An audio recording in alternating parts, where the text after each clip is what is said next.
Please stay with us. We're going to be right back. This is the Morning Connection. And this morning we're here at Ligani Club enjoying a little bit of the cool ambience of JD's Urban Pub, who they are our hosts on Thursday mornings, and we're grateful for that. Let's take our break.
Staying with us, we are here live at the Ligani Club, where we are doing our free flowing Friday walk through all the things that are happening in Jamaica.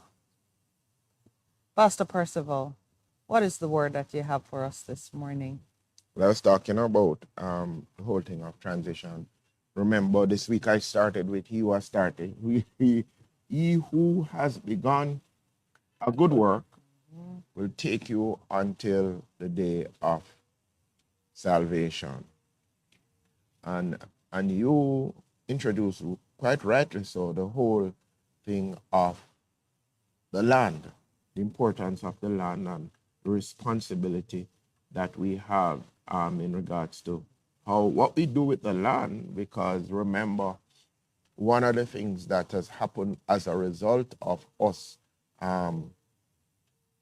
enter into this new kingdom is that you have to go displace the people who are sitting there because it's your land. Indeed. But when you take the land and remember what we had said, some people complaining that, boys, what we come find. But the fact is that you are on this land and you have a responsibility to clear the land and to replace it with what it is that you have. So it's very, very important that we do that. I remember yesterday what we spoke about. Yes, remember what we were talking about yesterday? Yes.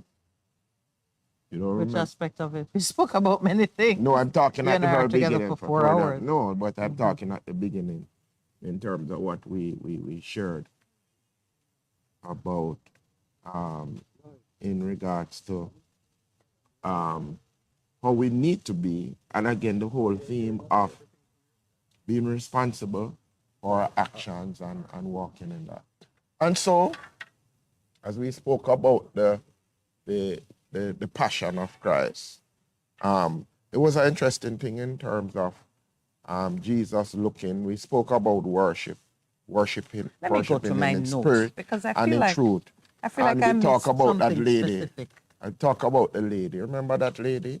Jesus says there's a time coming that those who worship him will worship him Ah, in spirit and in truth. I mean, we spoke about what that represented because even he was looking at it and he went into the temple and he kicked over the all of them tables and and said, my house will become a house of prayer.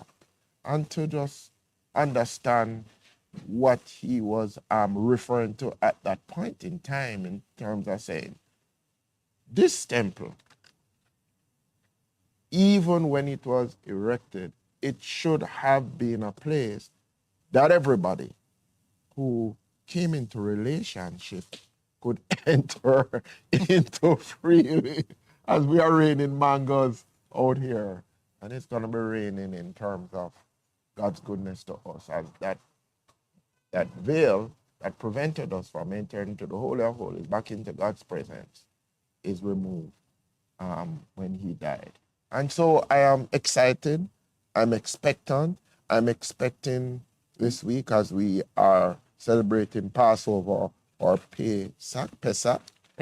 Pesach, according to the Hebrews. It was a time of miracles for them in terms of moving forward. So I'm excited. I'm just excited as we remember what it is that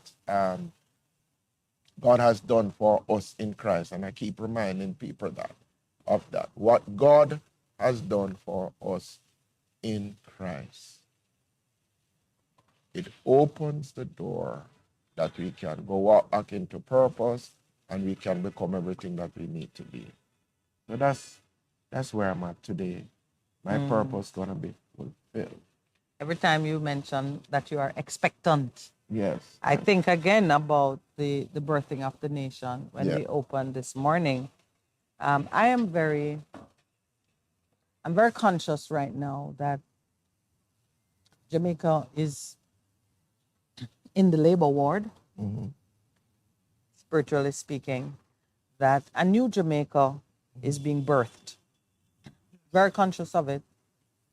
I suspect that many of us have a similar feeling at different points in time, because I would say the birthing of a nation is a complex thing. When I love the Bible stories, and when Jacob and Esau were coming into the world, and one popped out his hand first, his And then pull foot, him back. and pull, yeah, and the other one. It's interesting that, remember, it was Jacob whose body part tried to come out first. He ended up being second born only because it was the wrong part.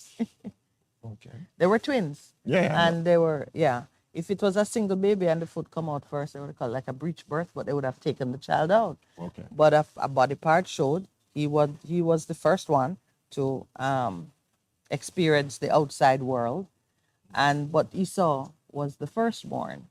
And I feel like even though that over time and in the telling of things, it's been Jacob has carried The narrative. of having taken his brother's birthright, but really, a part of his body came out first.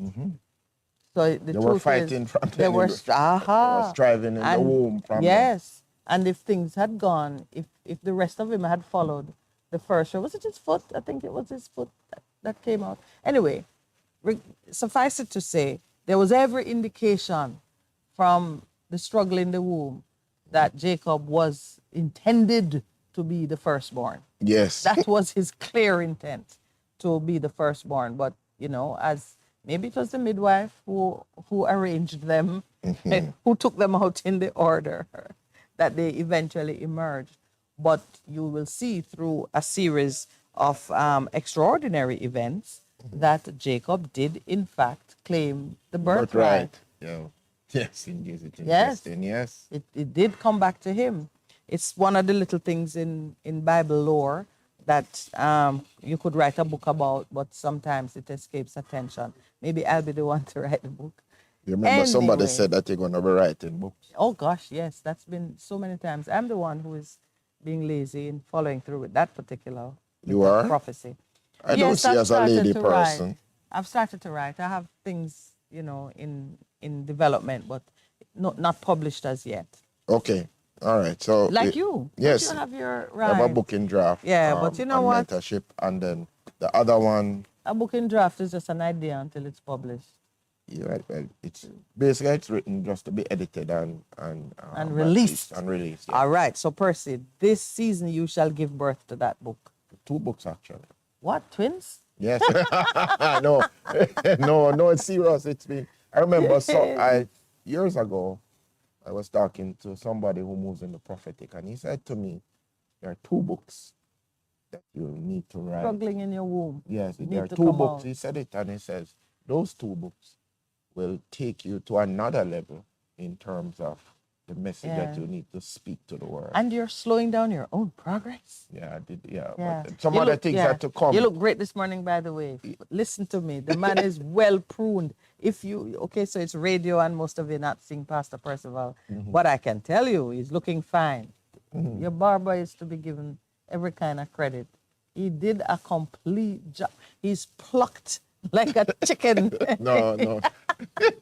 You look good. No, yeah, thank what's you, happening ma'am. today? Is going in today? You want to look good for the crucifixion? You look good for it.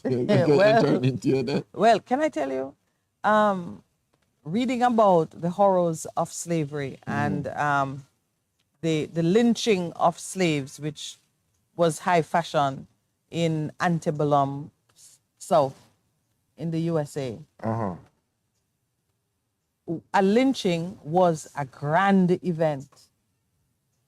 Are you kidding me? Yep. That's gruesome. And it was a thing too. They sold pictures of it. You dressed up and came out, and crowds. Black people always draw a crowd. Well, the lynching of a black man, Was a major a event. major social event. So why would what? That's sick. Extremely. That is how low they had sunken to. It was entertainment. Thousands of people. If you ever get a chance to read the book Cast, Miss Wilkerson, No, sir. she goes back into history and she has 1 or 2 pictures of. They took pictures, and if you could buy a piece of the black man's clothing or a piece of his body, or that is America. That's why they don't want it taught in schools. That is why they don't want critical race theory to be a part of the curriculum in schools. That's why they would like modern generation, current day generation, to believe that it's a thing of the past and it is shrouded in myth. There's some aspects of it that are ugly. All right, let me see now. Yeah. The fact is that what you just spoke about is written history. Because if it wasn't written, then they would not know about it. So are you saying that in regards to the history that is given to the young people, they don't know about the lynchings and the Don't want them to know that that's how low the white people sank in their behavior in times that you could You could actually, there are persons who could look at a picture and see their ancestors in it. It's not in the shrouded mists of time. You could see your great great great grandmother in it, or your Because great a lot of grand, people yeah. have done track their history and you see the pictures Yes, and so yes, on. yeah. So, there are some things that mankind has done, and we read of it and we know that it really happened, but it's romanticized by the passage of time.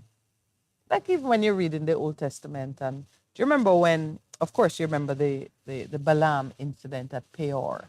Balaam, Okay. when he wanted to curse. Right. And then there was the occasion when the the Israelite men, the Hebrew men, were spending so much time being distracted by these foreign women.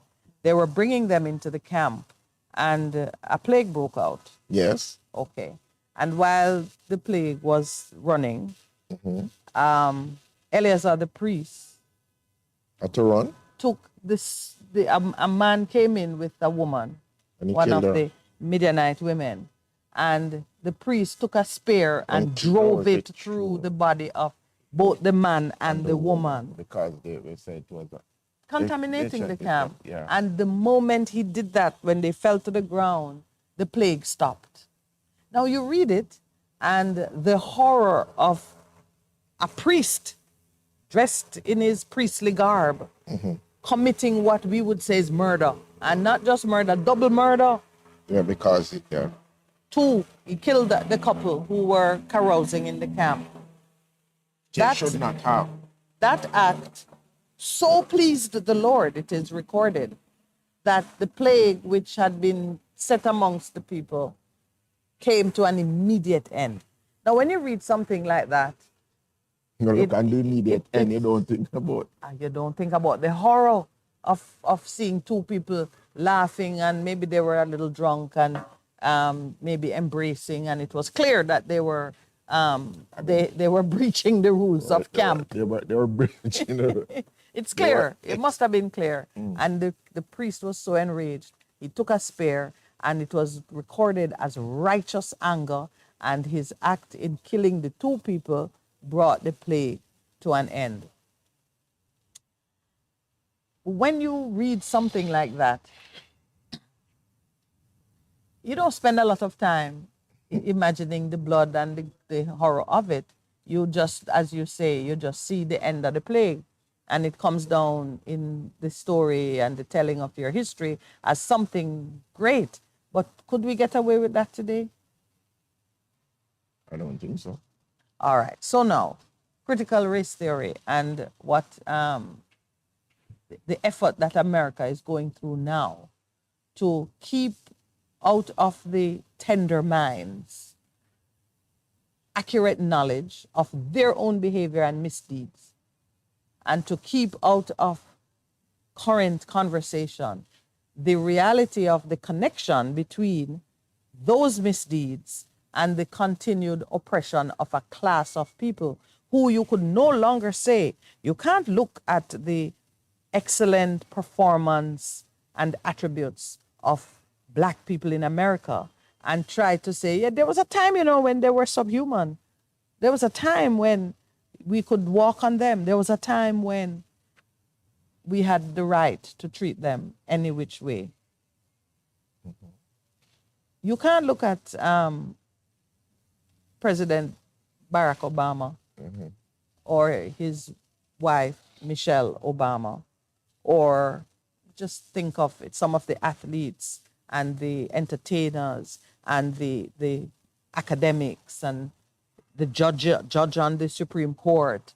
You can't look Judges. at those. 2 or 3 black judges. Yeah, you can't look at them and try to tell the children of today that, yeah, they clean up nice now. But I'm telling you, man, I'm telling you, you should have seen them 60 years ago, 100 years ago. You can't get away with that. So what it is, they don't want them to know that this is what. But, all those efforts to keep people away from knowledge is futile. Yeah, but I'm hearing you Yes. and I'm just reflecting on this gospel of the kingdom, which speaks about we all being one in Christ, and And Yeah. even though it has been used in the past to tell one race, you see, you must stay To there. hold You, one yeah, and inferior. I'm saying no, because when you look at the very heart of God, a God who declares that He has loved us with an everlasting love that's not changing or doing anything, that just liberates me. And you always speak about the imagination of man. Of man. It's an expression that I love. No, the imagination of man. Yeah, man. God, man in his imagination, who seeks to do everything within his power to negate who God is in reality. And I'm just saying to us, and I see a lot of things unfolding locally, nationally, internationally, and people are saying that this God who loves us is a figment of our imagination, when He has so demonstrated His love for us, in that while we were going on with our foolishness, He manifested Himself and came and says, this is how my Father operates. Because look at it.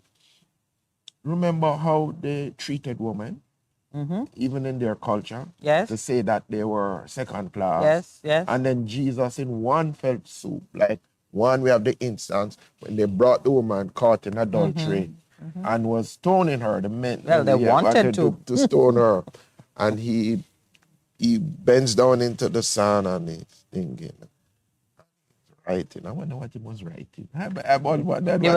He was writing Percy, sixth of May. He was recording their sins.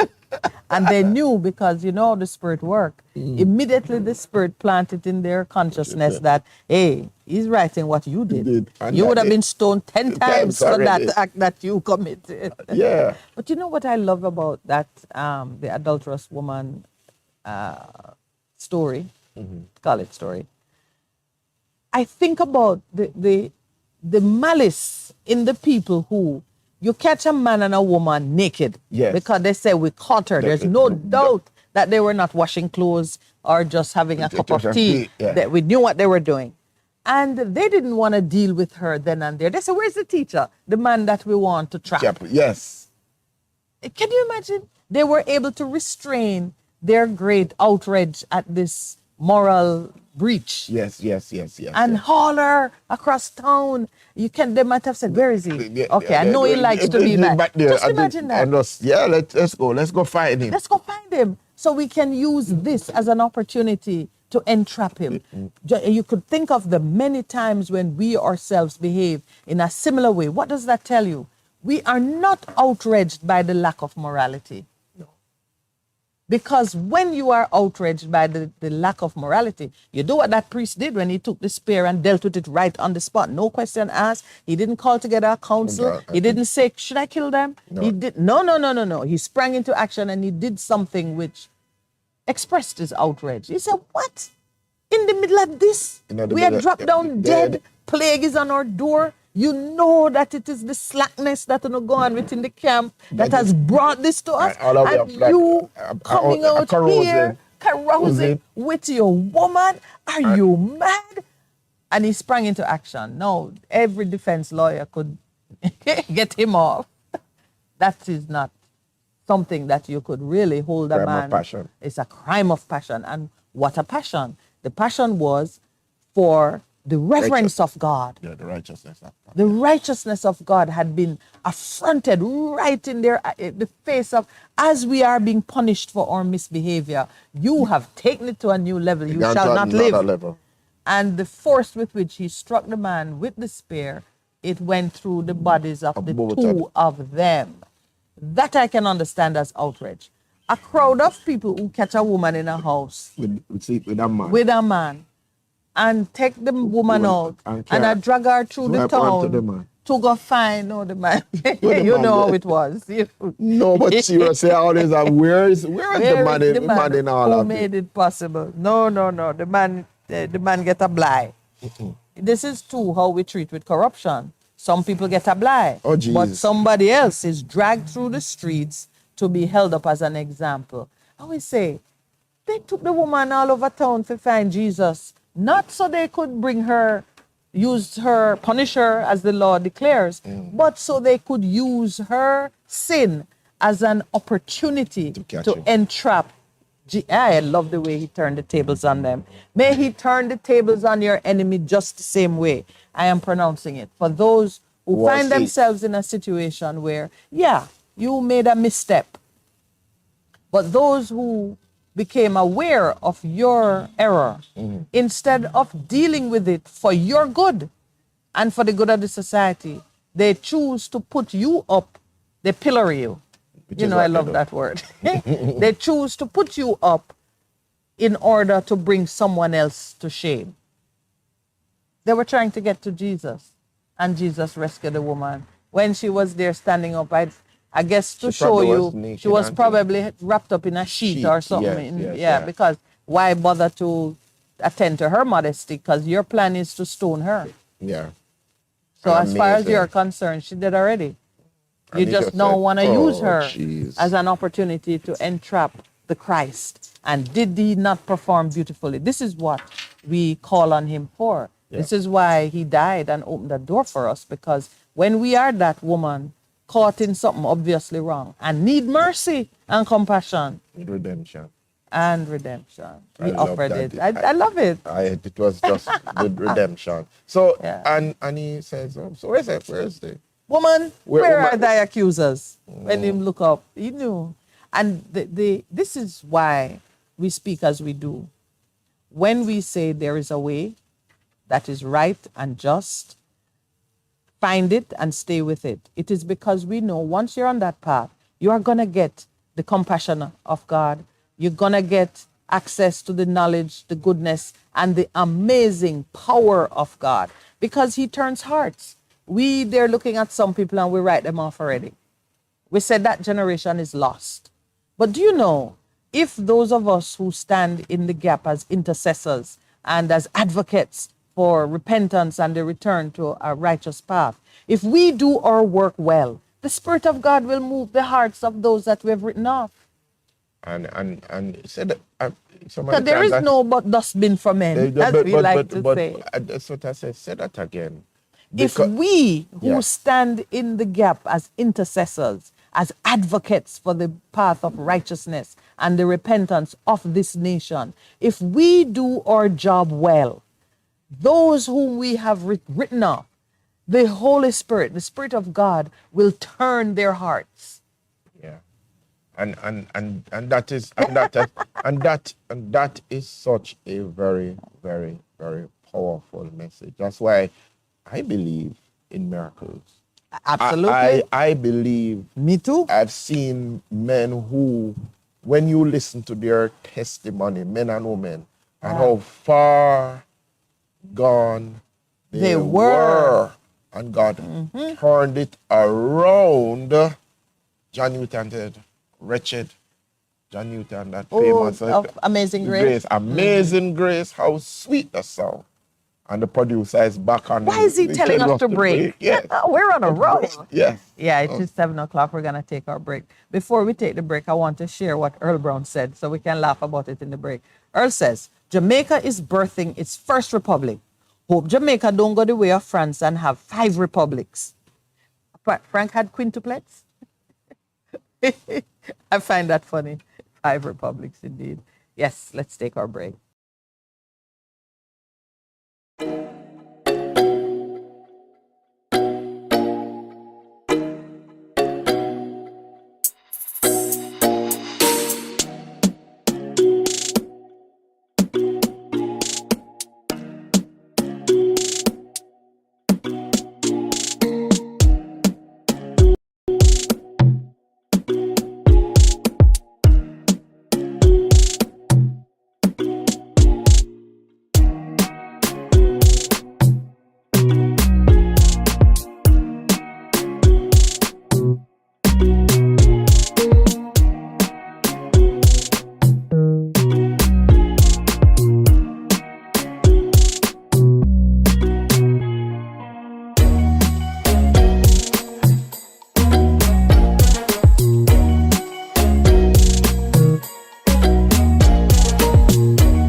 Best 100 FM is the authentic voice of Jamaica, promoting your prosperity with better vibes and better music. Let us promote your goods and services for you. Advertise with us. For more information, call our office at 876 276 8935. That's 276 8935. This is your beloved Pastor Percy from the Morning Connection. Support our commitment to Jamaica by joining us on Wednesday mornings at 7:30 when we pray for the nation. Show us you care. Advertise with us. For more information, call our offices at 876 276 8935.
Good morning and welcome back. We're so pleased to be here outdoors. It's getting a little moody right now. Do you The sun has notice? gone. Yeah, Sun has moved, it's but retreated a bit, but we just want to acknowledge some persons online. You yes, you looked at our good friend Earl, the world yes, traveler, as we have the world traveler. Earl, the world traveler. But to say hello to Miss Shirley, so all the way in Toronto, So you don't want to say Sister to, Cheryl? Toronto, who has agreed with us that it's a time of miracles. Yes, Yeah. yes. It says, "Good morning, my Jamaican family." Yes, a time of miracles.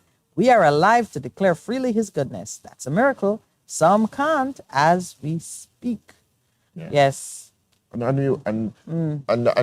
as we were talking about that, the woman caught in adultery, and our response to it, and how Christ responded.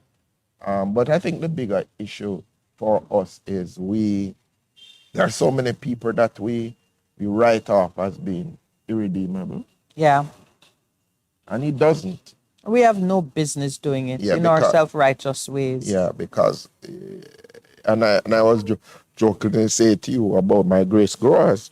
Oh, And you were teasing me. I said, how much of them you have? But no, as someone who has had to interact with persons who they're looking for something better.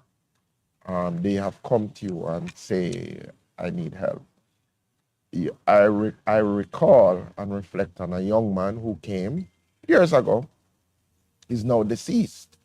And we would sit down and we would talk and he'd say, yeah, man, I'm going to do it. And you saw him making some headway. And then I says, but I can lead you to the water and I can show you a different path. But if you don't, so he was one of your grace growers? yes. But How is that? I'm concerned now that you and I have different meaning of grace growers because no. I'm reflecting on being irredeemable because a lot of people have said he would have been irredeemable, and I was just saying to him, change. And then one day, it just came to me and says, "You got to make a choice." And then he left me, and the next thing I heard, his mom came and said, he died in a violent way. He died in a violent way. He was scared. He was involved in doing something illegal, or he got caught between two forces. Got caught between two forces. So he may have chosen. Yeah. And ended up being caught anyway. And ended up being caught. Because it's something that I'm always conscious of, that we may, with our lack of knowledge, we may think that a person did not make the right choice in the moment he was called upon to choose. We may think it when in fact they did make the choice. But in the transition. And they made it in time, because there are some things which will happen and you can't shake it. It's not going to go away. Christ came to die and he didn't even want it to shake it in the end, because he understood that unless a grain of wheat falls to the ground and dies, it will be a singular grain that don't feed nobody. But when it dies, it brings forth a harvest. And he understood that. And so will you in your moment when you realize that some self-sacrificial move, standing up for a principle, even when the principle doesn't appear to be bearing any fruit for you in the moment. Mm-hmm. But when you take that decision, you shift something in your own eternity. Mm-hmm. We're coming closer to crucifixion. That is tomorrow is when we would honor that occasion. Mm-hmm. And what's interesting about the crucifixion, the account of it, is Jesus didn't die alone. There were two, one on either side of him. And everything about a prophetic life teaches you something, really. So even in the moments of his death, what's recorded of it tells you that he was teaching a lesson. On one hand was an unrepentant, criminal being punished. Mm. On the other was another one being punished, Not but remorse. who chose to be repentant I said, at the please remember, last minute. because the other one was mocking him. I said, yeah. Yeah, If you're so good, free yourself and bring us out of this too. and the other one says, no, we deserve it, but him, he don't Don't deserve it. that. And so, And he turned to Christ and said, and then the father says, remember me. when you come Yeah. into, And let me tell you, man, you gotta imitate Christ, because before he gave up his last breath, he was able to promise the man, yes, this day, you and me, we're going to be in paradise. paradise. Amazing, so powerful. Yeah. In terms of what it Nothing does. wasted is Yeah. what I'm seeing.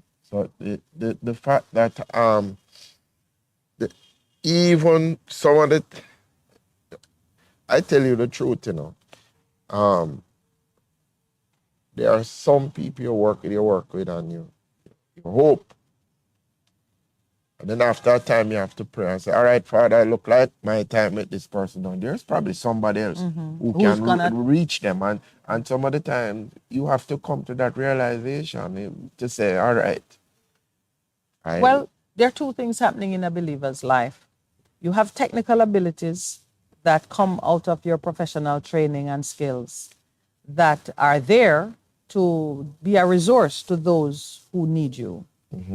And you have grace, the anointing, the spiritual enablement enabling power. that is given to you so that you can get into a situation which the door is closed to the graceless ones. Let's put it that way. Like if you're dealing with, we're having a guest today that I'm really excited to speak with, Coach Corey Bennett, coaches the Heidel team and the esteemed Calabar team.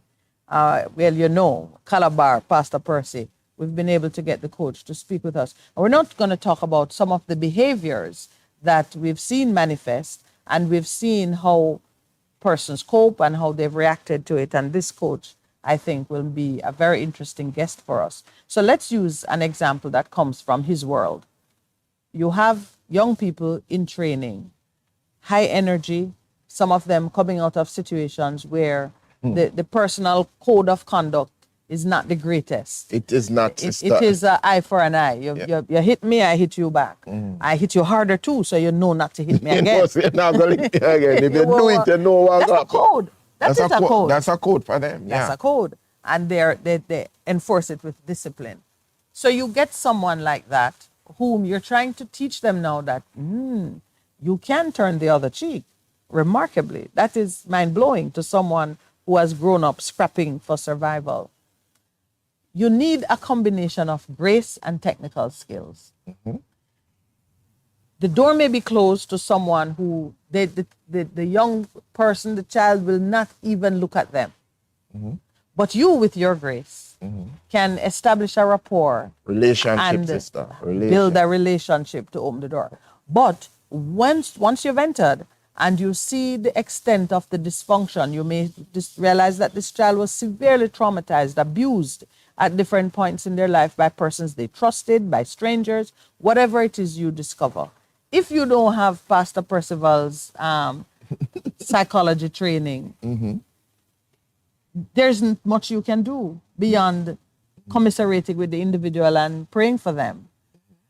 They may need someone who has the technical skills to guide them through unpacking all of that drama, processing it, and filing it away in the different places in their mind where they can begin to heal and be restored to normalcy. I make that point to say, you may find a person beyond redemption, irredeemable. But the reason you make that judgment isn't because of anything in the individual, it's because of your shortcomings. You don't have the skill sets to enter into that work.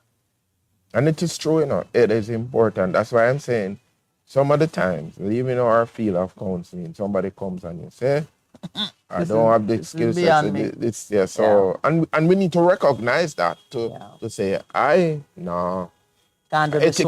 ethically, we are bound to say, you come, but I really I'm gonna have to refer you to somebody else. And it's not that I don't like you or I don't want Right. it. It's Yeah. just that in terms of my skill set, It somebody won't give give you the you desired desired result result. in There's regards. also the fact too that all of us going through life and wanting to be a blessing to each other.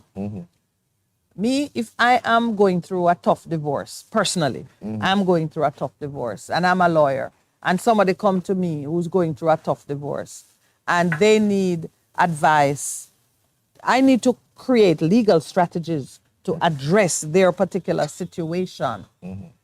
I really should not touch it. You know, it's unethical.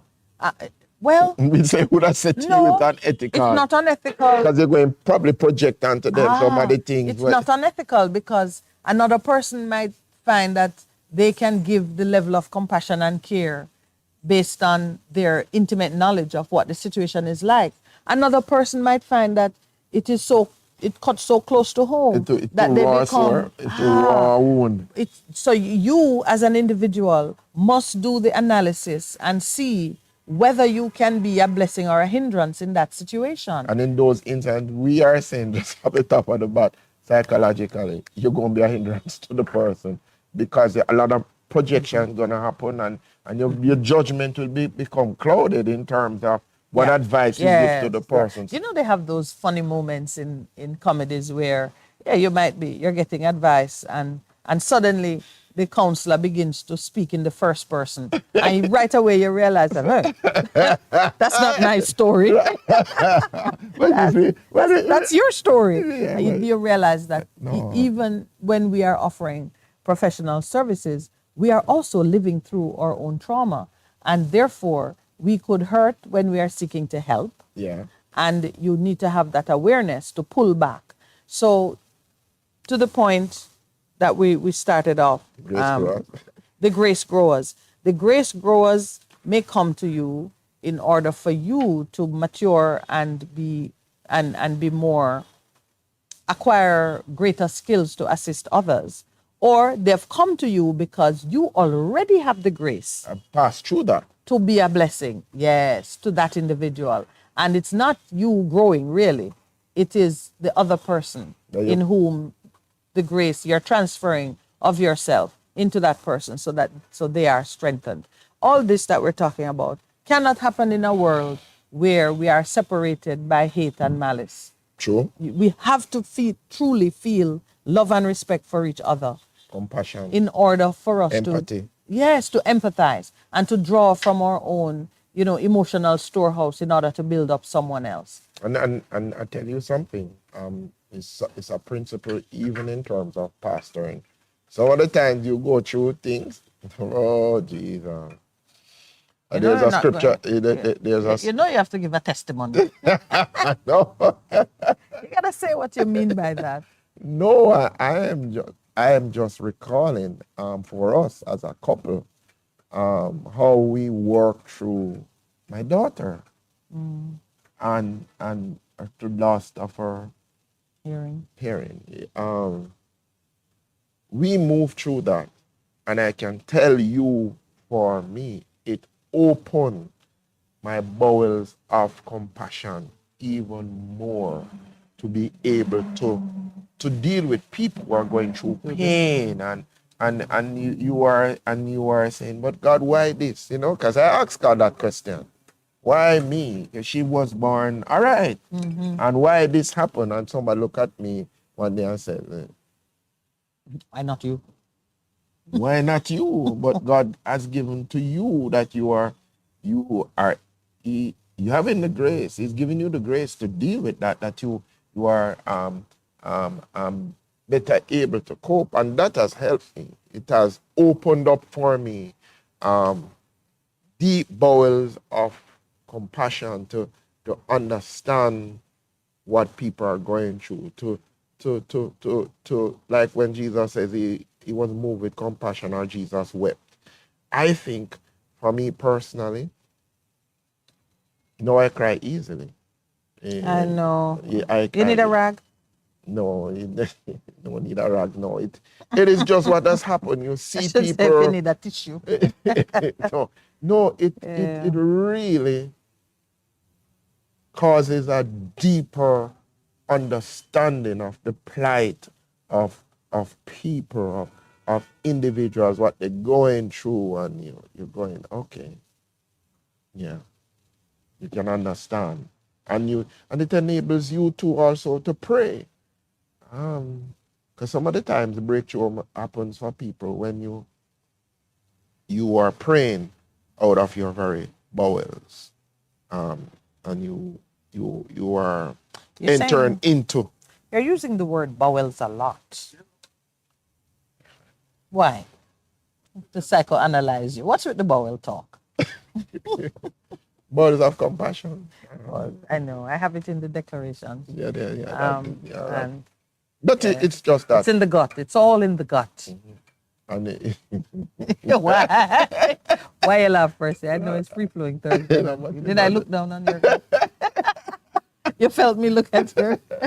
no, but Well, so it is. Jesus was moved because he could enter into where the people are at. And it was out of that, even as we contemplate him going to the cross. There's a Pharisaical question on the chat for you. What's that? Pharisee? Yes, I hope Earl don't object to my calling you. It's the type of question that the Pharisees like to put to Jesus. Pastor Palmer, did the thief went to heaven with Jesus Christ today?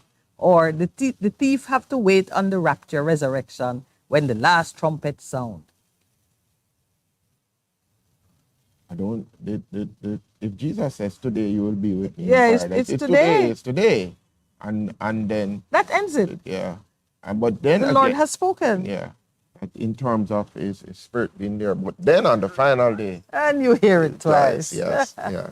He says today. I want to go. Let me go deeper into that, but I don't want us to miss the point that you raised in terms of going through something, and it giving you skill set to help somebody who comes to you, but also understanding that some of the times you have to recognize that you don't have the skill set, so you have to refer them to somebody, and also to recognize that that process is building in you a greater resiliency to help other people. And I was making the point that they say some preachers, because that's something that some pastors have been through, they can better able minister and speak to. They're not speaking from head knowledge, they're speaking experientially. And therefore there's a lot of wisdom and understanding that comes out of that position. So for me, I don't allow any experience just to pass. When it happens, I keep asking, what are you teaching me? Yeah. What are you teaching me? You don't close your mind to it or block it or drink your way through it. It's not a joke, you know. Percy turned. Like, what? Who told you? Some people drink their way through it. Under the big tree. That was that was no, some people drink their there. way through it because some people say, for a lot of people, alcoholism comes about because they're trying to drink away their pain. They're numbing the pain. Yeah. They're numbing the pain. All right, during the break, I will be drinking something, ginger tea, just to be clear. But let's take our break and then we'll be right back.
morning and welcome back.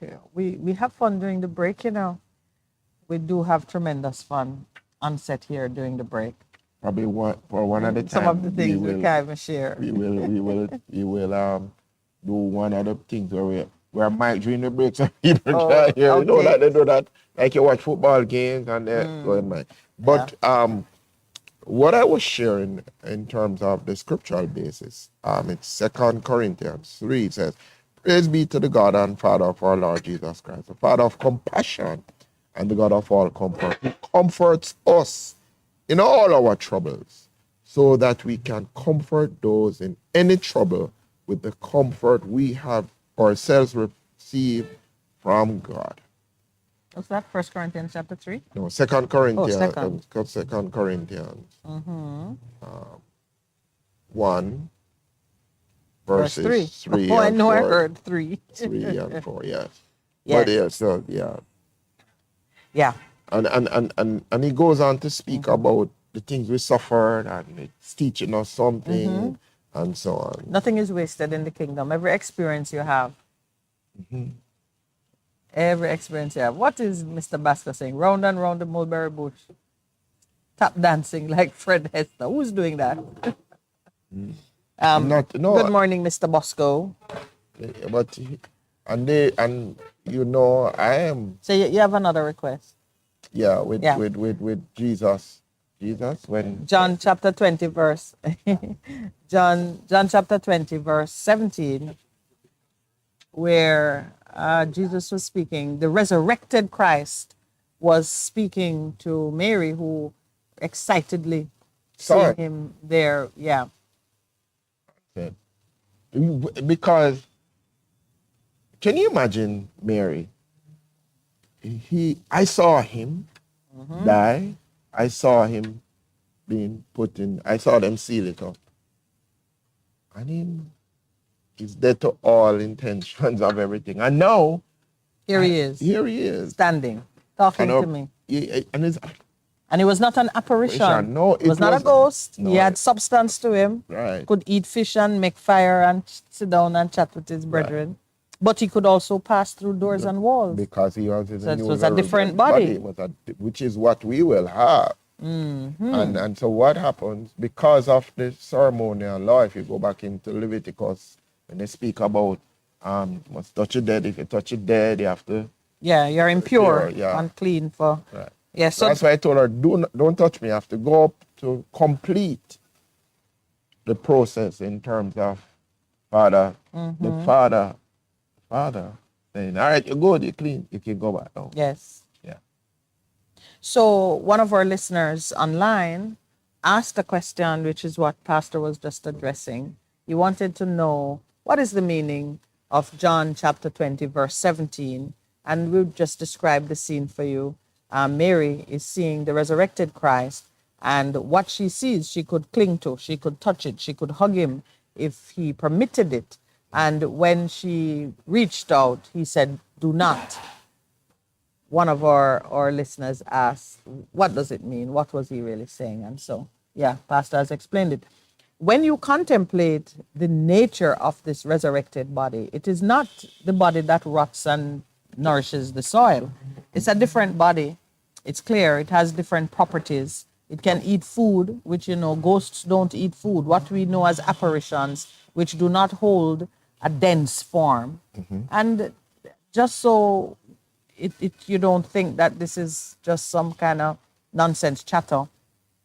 Particle physics, there is a whole discipline in the study of physics, which looks at how matter holds form and recognizes that even us as human beings with fat body, skinny body, dense bone and soft fleshy parts, that we are not as substantial as we think we are, but we hold form and color and density, and we hold it long enough for blood to course through our veins without falling to the ground. So there are different levels of density based on the body part and its function. But man has studied physics enough to understand that this form that we hold, whether it is in the shape of a tree, a chair, or it is a body of flesh and bone and blood, can discorporate, can explode, can be pulled apart, can melt away, any which word you want to use to describe what can happen to the body under certain physical or environmental conditions. All of you already know that certain frequency of sound can cause different physical matter to shatter. Yeah. That's why you use sonic boom to mash up things.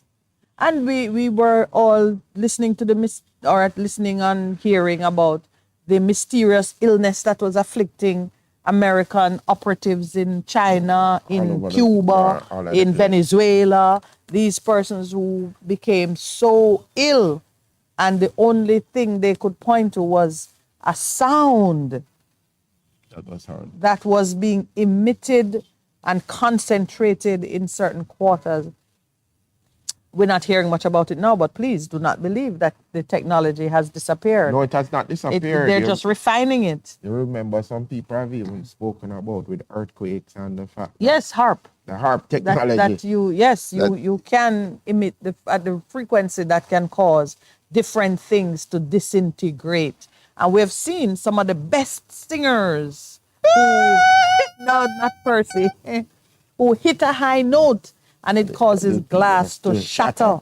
Remember now that glass is made from sand. The dirt that, they say man come from dust and will return to dust. It is just that it's there. It's just for us to discover and understand it. The connection between those things and the spiritual things that we speak about. I talk about this a lot when I get a chance, how people who believe in God and the mysticism of God and the miracles of God and the supernatural happenings of God, those persons are usually dismissed as crackpots and superstitious illiterates. We've done it a lot. We've been called pseudo-intellectuals, and every kind of disparagement has been aimed at persons who operate in that level. But I am telling you that slow as man is using the tiny percentage of our brains that we currently do, we are, stumbling, because some of it is a stumble. Yeah, we are stumbling on some of the mysteries of the universe that open up to us the understanding of these things. So we know, for example, that this body, which 2,000 odd years ago, Christ said to Mary, don't touch it. This body is unique, it's different. And many people scholars are writing about this body. We know that there are some people who don't believe in resurrection, and some don't believe in reincarnation, and some call it by a different name, and so on and so forth. That debate has raged for as long as mankind has had this body, the one that rot and decay and melt into the ground. Now, we talk about the rot and decay that takes place over a period of time, and we say that that's the natural course of things, because in this gravity-bound reality, environment, this is how things go. But do you understand that on the first day that the skin begins to decay, it can disappear? Mm-hmm. If the measurement of time changes, it can disappear. Mm-hmm. If you appreciate that everything that takes a long time can also occur in an instant, you will, in the twinkling of an eye. In the twinkling of an eye, you will begin to apprehend the mysteries. And we don't want to decode it, because what's a mystery if you decode it? It just becomes commonplace knowledge. So the mysteries of the kingdom of God and the ways of God. I heard your brother-in-law say something so precious, that he has learned to live in that's what came back to me. Like, he's learned to live in the mysteries of God. Mm-hmm. To know that you don't know and be okay with it. Because where you are, there is one who knows. You're good to go. And he covers you. So you don't have to be digging out every nitty-gritty. It is the innocence of children. And when I think about Christ pulling a child and saying, you must become like a yeah, in order to don't stop them from coming to me, because there's this quality about them Yes. is the fabric of the Of the kingdom. kingdom. To understand that you don't know everything, but yet you know somebody know You everything. know And somebody somebody who who know everything, so you can trust absolutely. him. Oh So my goodness. so that's Yeah. all right. That's Yes. all right. And it's like a child.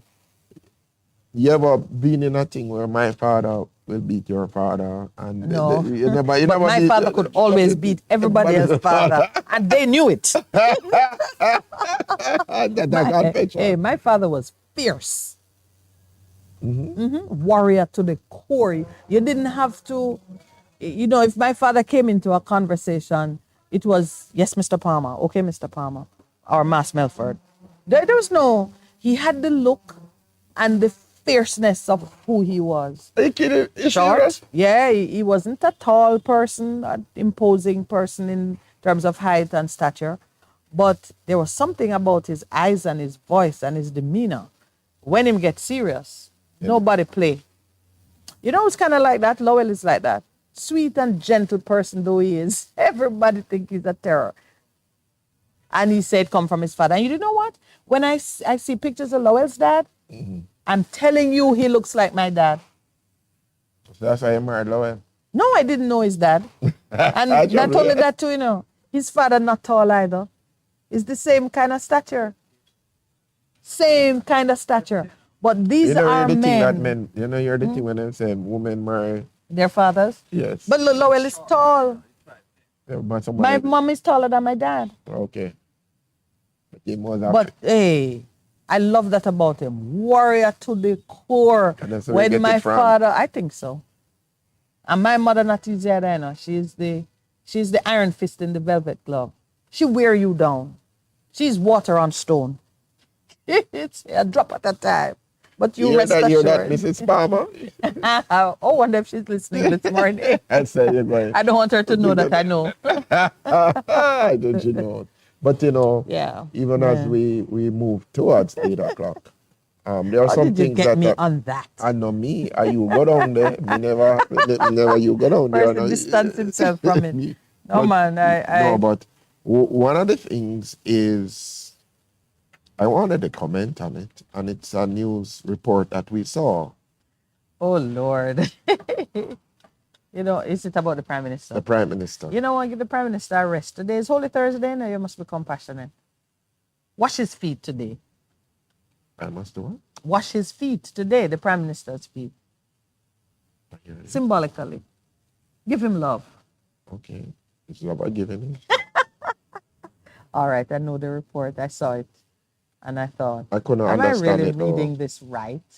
But I tell you that the media and the media's choice of words in reporting on things tells a lot more about where they are in their thinking than even what the person that they're reporting on is saying.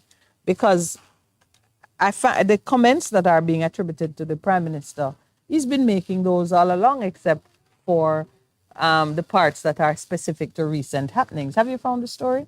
Fine, You fine. found it? Use mine. Use yours? Yeah, here. Because you're going to have to give the headline. Because today I'm washing the Prime Minister's feet. Wholeness begs electorate not to abandon the JLP. So look at the choice of word now, beg. I think the Prime Minister must have called on them to retract. You can't put wholeness and beg in the same sentence. Why are you saying that? The Prime Minister begging. That Prime Minister. He doesn't. He just does what he needs to do. Yeah, so, and this is the Prime Minister who says that he don't care what the electorate think. He's on a legacy path. So if the electorate says, I don't like what you're doing and it's time for a change, you just need to finish the work that you have set your heart to do and let the electorate choose however they feel like, because you're doing what's right, whether they like it or not. Not true. As when growing up with us, when we have a thing, if you don't like it, come bite it. You remember that expression? Yes. You remember? These days, if you say it. You don't make no sense, but as children, you have somebody in office, you don't like it, come bite.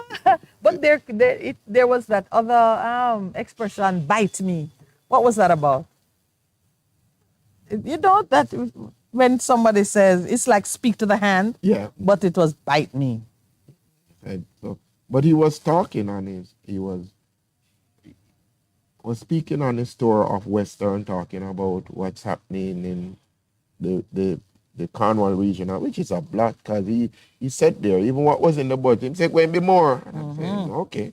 After I spend so much money, after I begin, people are saying, you know what, the hospital sick, just start afresh and do something. He was speaking. And it was a big thing in the previous election Campaign. Yes, it to was. discredit the PNP for Yeah. how they were handling things. Right. Yes. And then there is the Western Regional Hospital for children and adolescents that's being built as we speak. And then, of course, the 140 million US dollars that they're going to be investing in the Sangsa International Airport. I'm trying to understand something. If you lease something to somebody, but you hold on to it, under the lease arrangement, in terms of infrastructure, Are you putting a red herring against your own track? no, not a red herring. I'm just asking the question. What's the question? The question is, if I've leased it to you, what are the lease arrangements in terms of infrastructure development and thing? You, as a leasee, you put in the money. I own the thing, but you put in, if you want to say upgrade. So I'm just wondering, what are the terms of that lease? Because I'm just thinking, yet this government said we can't hold local government election, but yet you see all of these investments happening. And I think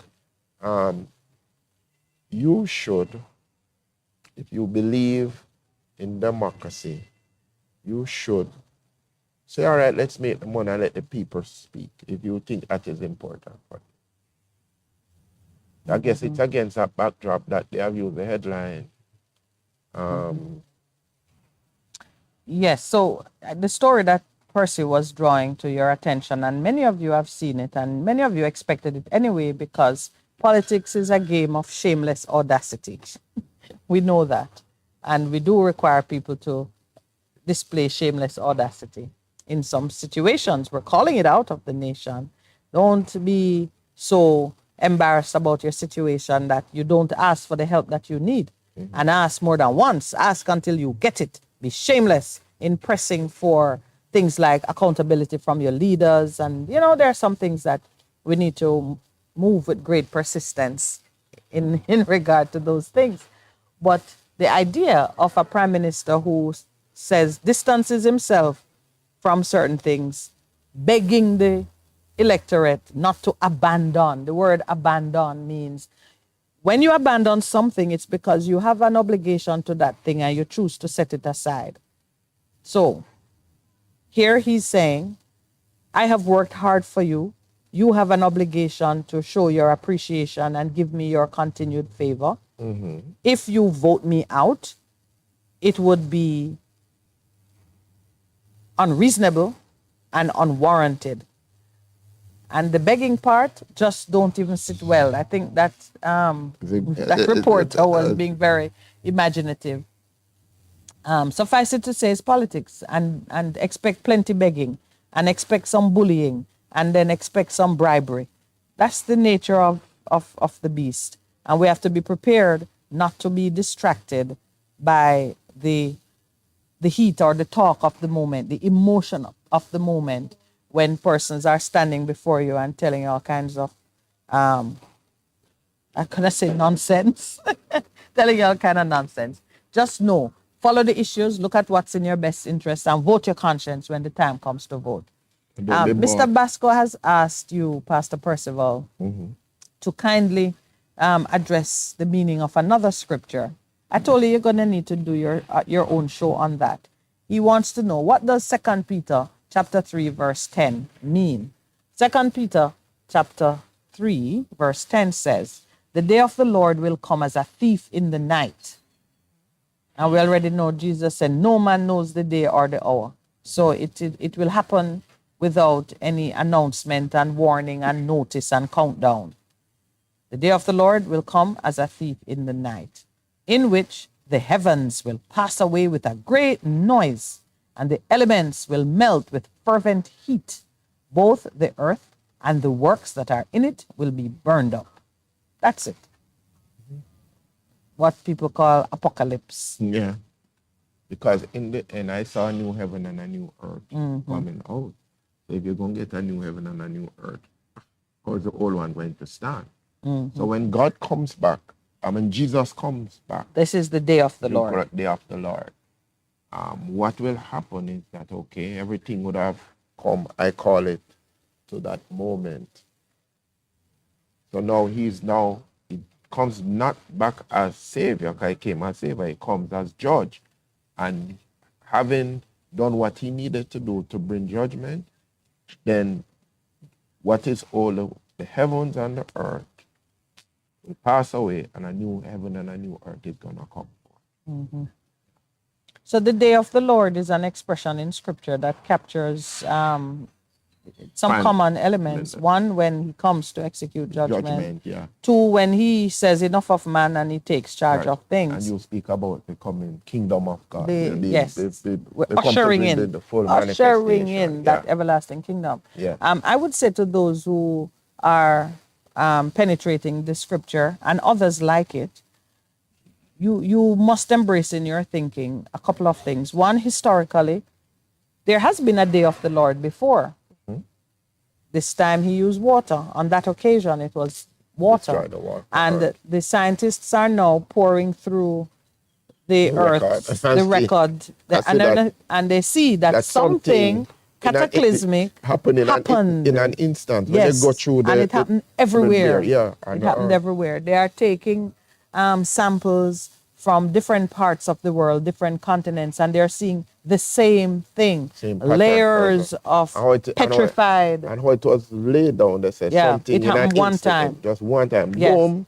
And because they're seeing, oh, come you see that and that. But Yeah. that's not supposed to be there. Right. So something in an instant happened. Because one of the things too they were looking at, like you'd find the bones of a bigger animal on top of a tiny animal. And they're saying if over time an animal died and decayed, then the heavier would go down and then little ones would be on top. But they were finding like things were stopped in their track all at once. Yeah. And they rested that way, got frozen that way, became petrified in the rock that way. So scientists have very kindly concluded that there was a cataclysmic worldwide event. Yeah.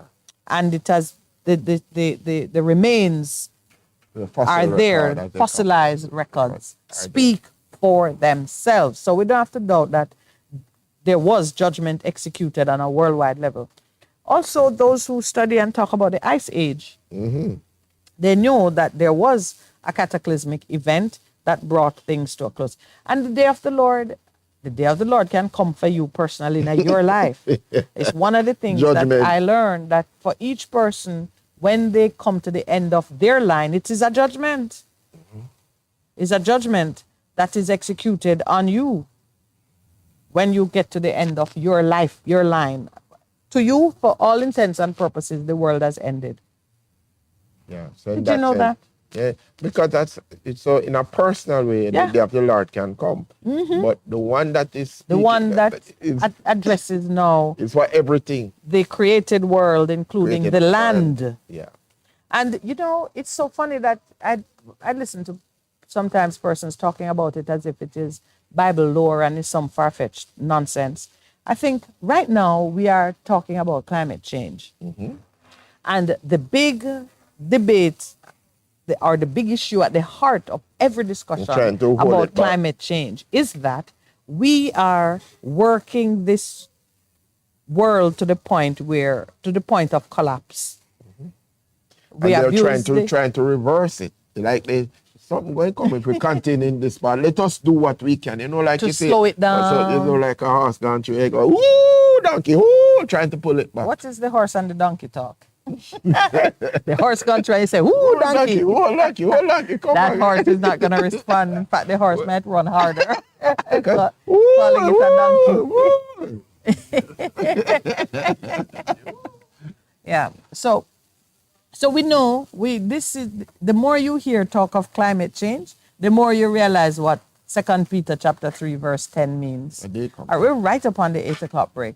Just know in the next segment, our guests, we're going to have Miss Ruth Lynn Johnson from the Jamaica Public Service Company Limited. And She's today's gonna D-Day for complete. them. She's going to complete her work. Yes, D-Day. yes, April 6th. Today's D-Day.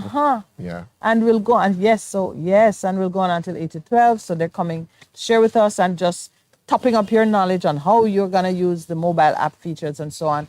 We always enjoy Ruth Lynn's company. She's gonna join us at 8:30. And then for the 9 o'clock hour, we are going to have with us Coach Corey Bennett. Everybody saw what looked like a show of temper in the 100-meter finals. Class 2, young men filled with testosterone and speed. Testosterone. All in Testosterone and speed.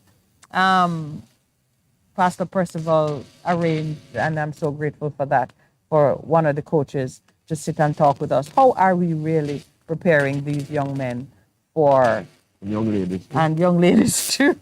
So when we come back, please stay with us.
Best 100 FM is the authentic voice of Jamaica, promoting your prosperity with better vibes and better music.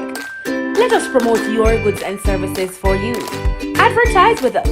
For more information, call our office at 876-276-8935. That's 276-8935.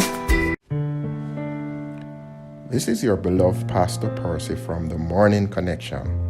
Support our commitment to Jamaica by joining us on Wednesday mornings at 7:30 when we pray for the nation. Show us you care. Advertise with us. For more information, call our offices at 876-276-8935.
Good morning and welcome back to the Morning Connection.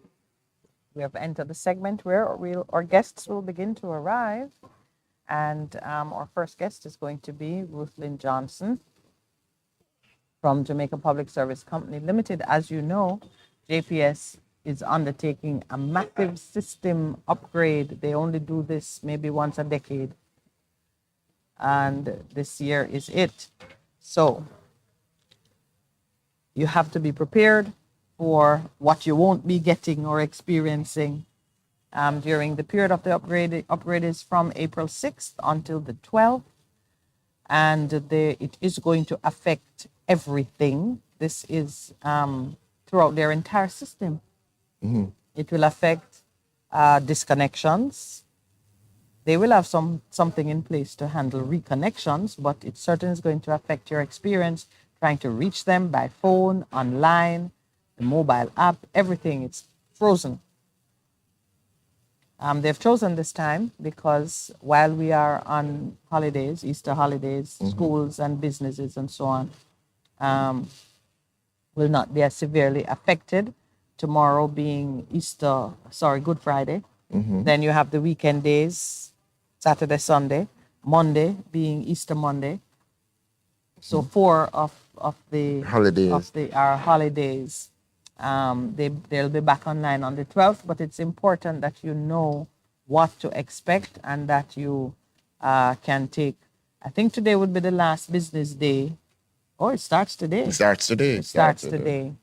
All right, so she'll be here, and you will also learn more about the mobile app features. Percy is new to the app, and I'm trying to use the app. You need a degree to use the app.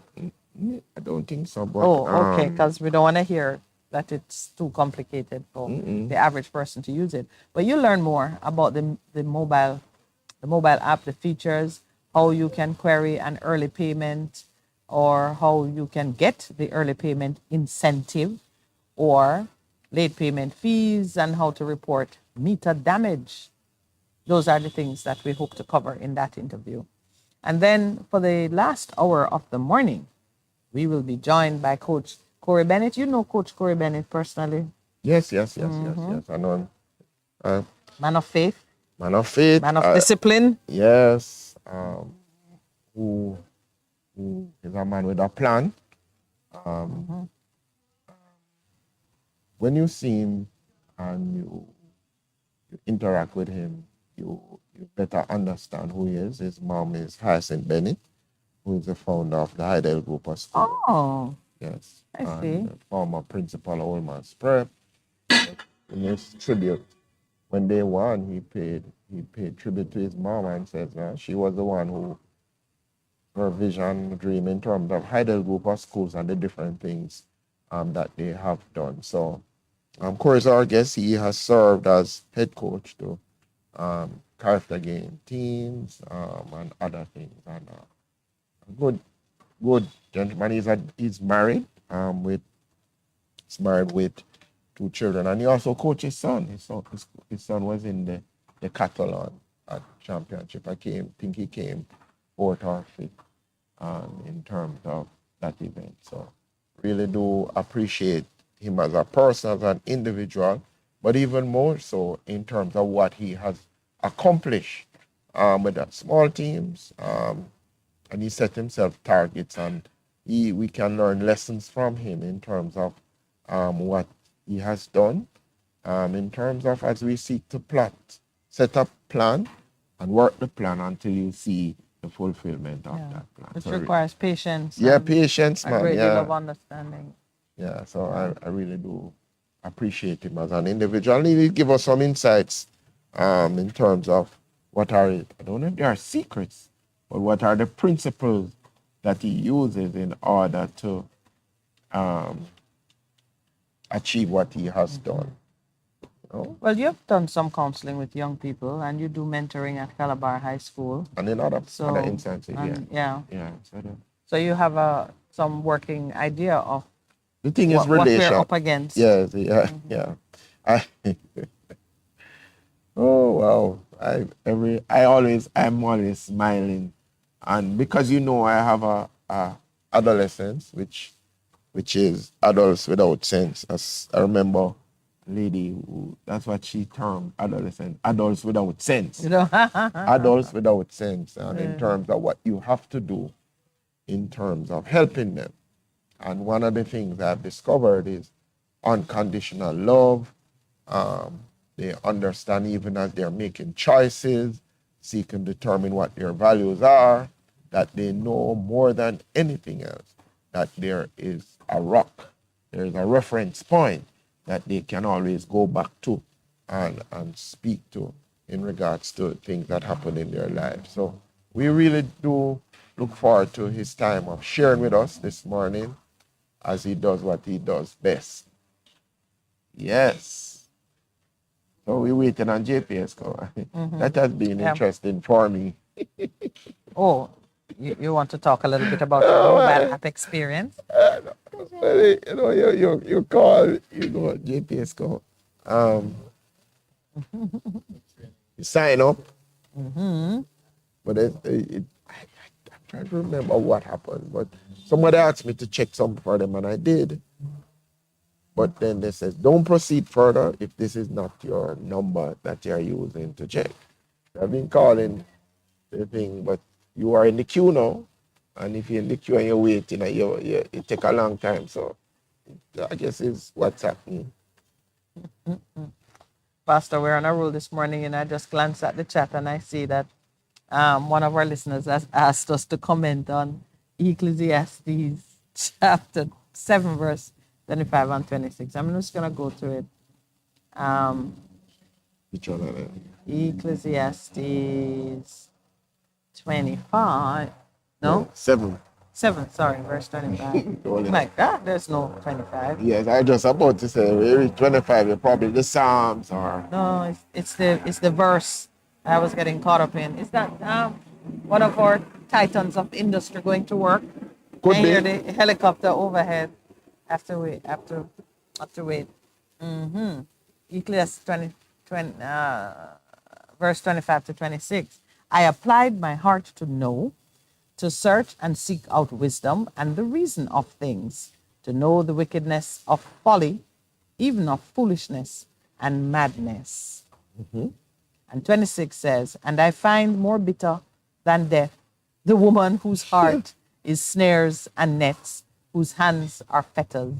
He who pleases God shall escape from her, but the sinner shall be trapped by her. All right, that's it. That's what I'm asking. Yeah, man. No, this is a man who's been he's been listening to us, talking through it. The Midianite woman who actually caused the Jewish man to die. The Jewish man died, pinned to her body. And so much in the Proverbs coming out of the same pool of wisdom. It talks about speaking about the adulterous woman and what she can do. And the snare that she holds. And Solomon himself, having had so many wives and concubines, and being led astray because they do bring their gods and their forms of worship and so on and so forth. And we all know about the Delilah of Samson's life. Women carry great influence. And we must not negate it, you know. Hello. Starting with Eve and the apple. Wars have been fought. Oh, yes. Helen of Troy, the face that launched 1,000 ships. Yes. So it's both scriptural, it's historical, it's undeniable that the attraction that women hold for men is the source of many great deeds and foolish deeds. Same.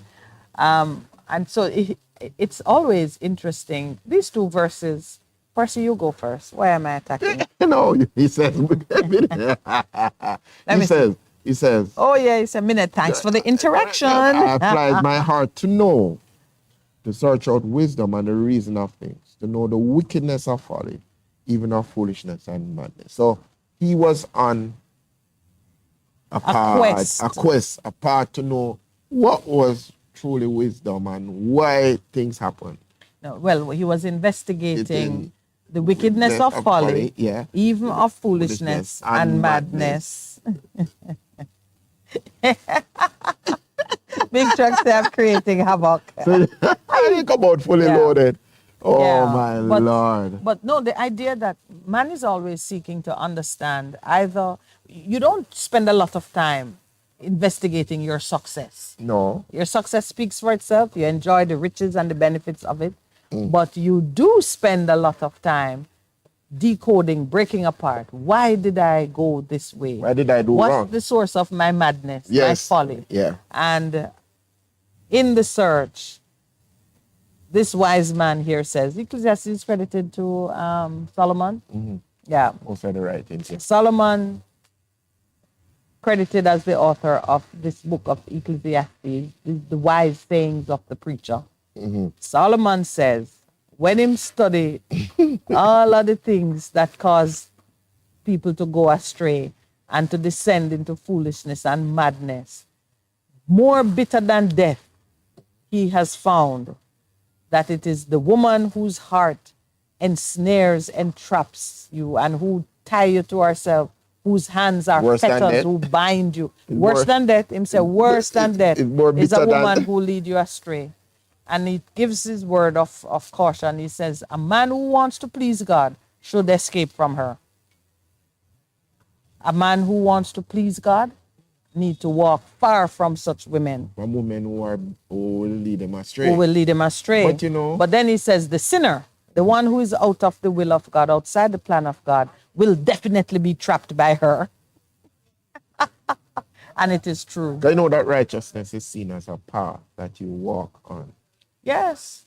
And if that is so, then that means you have a path that you choose. Whether to go follow back on that woman. You're not or going, you won't buck up in our doorway. Yeah, You remember that- she stands at her the door and calls. Yeah. It says, "Come, come," Yes, and she then just and then in our ensnare doorway. you. Yeah. It's wisdom who is in the street, That making is- herself yes, visible, visible. and nobody pay her any mind. But the woman, But the at woman door in the come and say, shadows "Come, say, come." who says, You "Come." want to- you want to taste? Yes, spend the day Stay with me. Yes. So that's what it's about. But it's interesting in terms of that contrast between death and falling Yeah, after he that says woman. more bitter than death is a woman who lead you astray. Sound like he was talking to Adam. How many times you think Adam said, why didn't I box it out her hand Oh boy. and ask her if she mad? But you know, he is taking us on this path, and I'm not avoiding it. There is the very stark reality of the role that women need to play in Terms of guidance. yeah. The hands There's- that they said the hands that rock the cradle rule the world. rule the world. And the Yeah. influence that mothers had, because even Herbert Gale, the anthropologist who Yeah. has been writing, done a lot of work with gangs and that kind of thing, has even said that we have often said it's a male, but he says, look, if you look in our society, you see the women have a very significant role that they play in terms of the raising of their sons, of their children. And if they could do a shifting in terms of what they speak, the way that they It's, interact with these young men, it well, would you go a know, long way in terms of Percy, changing. Yes. it is an awesome task. It is a tremendous, heavy, heavy task that women world over must carry. Because guess what? The abuse that women suffer comes largely from men. True. And you, in your moment, when you can make a difference by turning the other cheek. Let's just use that to capture all that we are required to do, because we come out of homes where maybe there was a lot of discrimination and the woman didn't get, some women don't get the education that they deserve. There are countries in which women don't get educated at all. They're not allowed to drive. Just now we read about the in Afghanistan, Yeah. the women-led radio station was shut down because they dared to play music in Ramadan. Women are under tremendous oppression by men. True. Now we are the ones who bear the children for the same men who are leading the oppression. And we must now raise children who need to come to maturity and not do what their fathers did. Your influence is important. Yeah. I tell you something. Because you have to deny, this is truly the sacrificial denial of self, because you have to deny your own experience. You have to raise your daughters to avoid, escape, change the pattern that applied to you. Now remember, you all you know is what you know. Yet you must train someone To take a to path take which is that you never traveled. different. And so they need a lot Yeah. of wisdom. Yes. Yes. Yeah. And I today I celebrate Miss Hazel. That's my mom. Hazel Smith. There are a lot of things that have happened in growing up.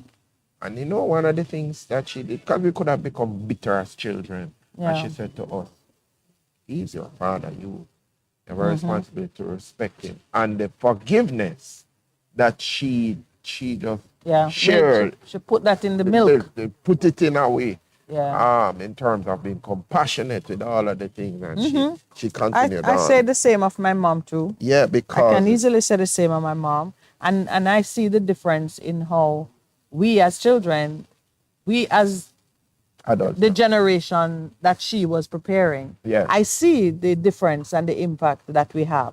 And I can do the comparison between those that come from her line and those that come from her sister's line and so on and so forth. I can see the difference. And the Amen. difference is the work she did. So I know The it is impact. possible and I know that it has great impact. How do we now get our traumatized women in this society to make that shift? It's a big task. I mean, I know that it can be done, and I And it wouldn't will be be speaking done. of it if it couldn't be done. Esther's, But mothers of Esther. yeah, but we have to acknowledge that is our responsibility to do it. Then there's the fact too that you remember the Leviticus passage scripture woman. that yes, what happens to a nation when the daughters are prostituted? This again, there was a reported, was it yesterday's paper or Monday's paper? The 57-year-old, the Jamaican man who put out his 12-year-old daughter And say, go get and money. said, go sleep with the man and bring back money. Yeah. And the police were tipped off.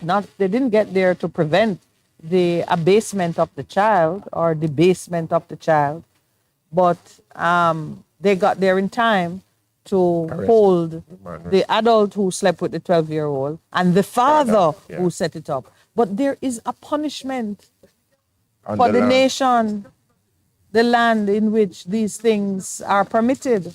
Yeah, in regards to it. So. Yeah, we are at the 8:30 hour and Ruth Lynn is already here, looking very cool in her gray and jeans. Yes, you're looking the part. Is that gray or khaki? We'll discover. She getting We'll ready take for our the heavy 8:30 lift this break, weekend. and Hush. then we will be right back when our friends from JPS will show us how much they care.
Good morning and welcome back. It's routine. Yes, I have to put on my musical voice because I have competition in the room.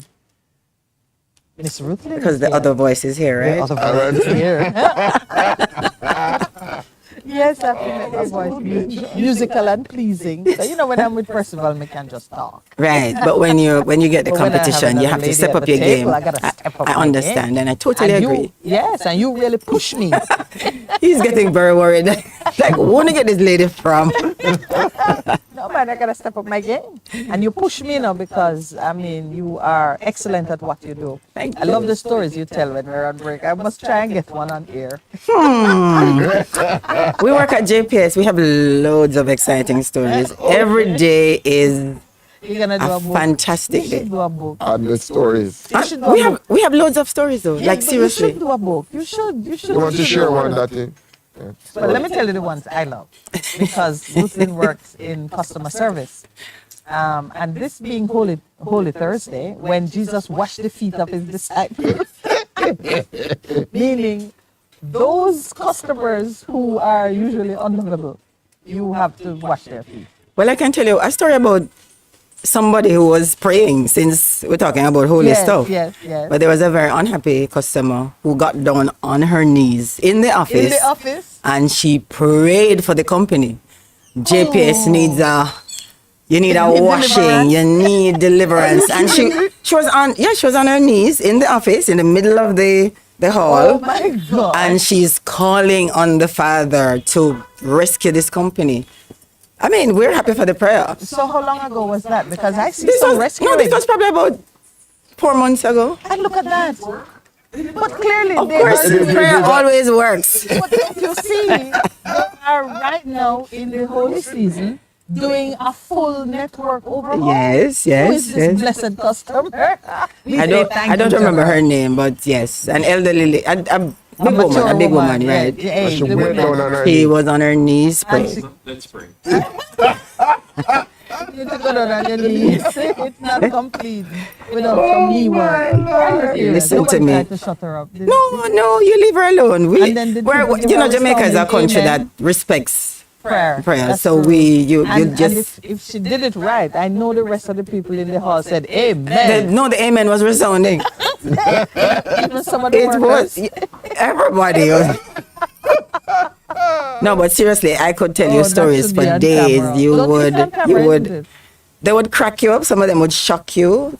But Shock you, JPS, JPS to shock you. no pun No intended. one intended. But really though, we have a lot of stories based on what we Well, the one serve you the were public telling with. me about the Ingenuity. no, she said the consumers. The These are not consumers. customers now. Remember Right, last right. time you were here? We were- the consumers. No, I could say that one on air, because we were putting in extending the grid in I won't call the name of the community, in a particular Steer them. community, and while the men are working along the way to get the job done, we realized that when they were digging a hole and stuff, we saw that there was some wires and thing that came out from a particular point in the community that were there ready and waiting to For the- connect for to the- our supply when we energized the line, because they were ready. They were And ready. these were consumers. Consumers. They weren't going to be They're not paying. No, they were customers. coming to meet us to collect and serve themselves. All right. So Is it- chances are those persons knew your schedule. Yes.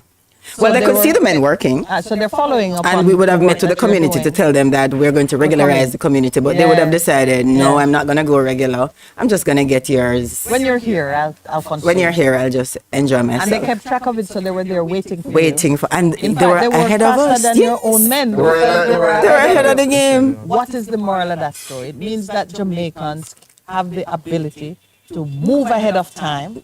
But they just keep need to track of channel it important in schedule. the right direction. They didn't channel the cables in the right The energy direction. and the ingenuity and the creativity just needs to be channeled in the right Yeah. direction. So it tells you that we have it. Yeah. All right. So you are now embarking. Today is D-Day. Today is D-Day. Today is What time? April 6th. What time? Is that already? 12:59. I mean 11:59. 11:59. Yes, it's Tonight. No. last night for the 6th. For the start So we of the started day. today. Okay.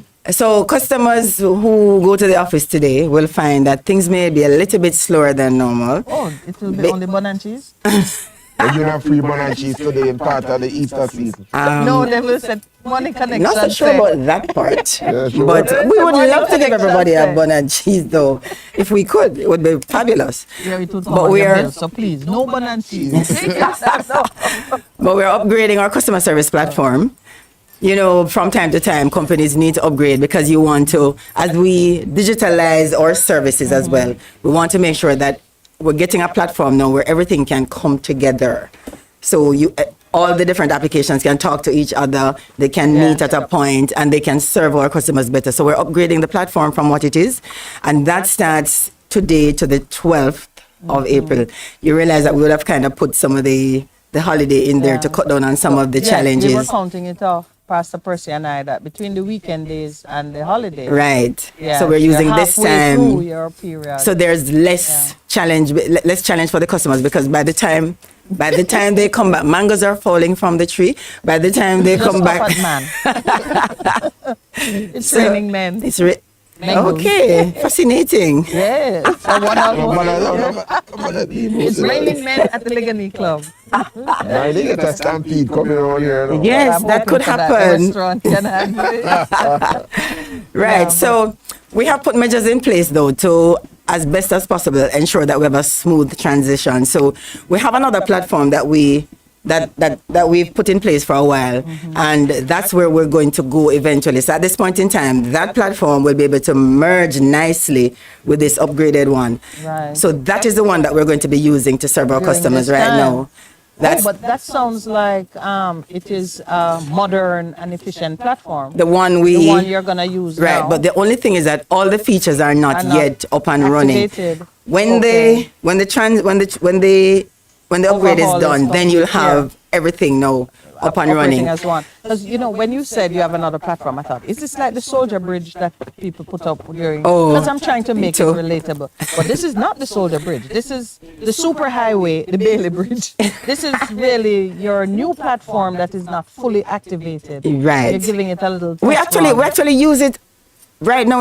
The two Okay. of them have been running. Running in Have been Because you have running, to be testing but it and, to get them together, well, to get the that data on the current one. right. on So, and there are things that yes. happen on the old one, the one that we're closing down completely. There are things that Yeah. happened on that one that the one that we have running The new parallel one? can't Yeah. do. Right. So, for example, service orders, meaning you come in and you want supply. New You put in your application. We've completed the application process.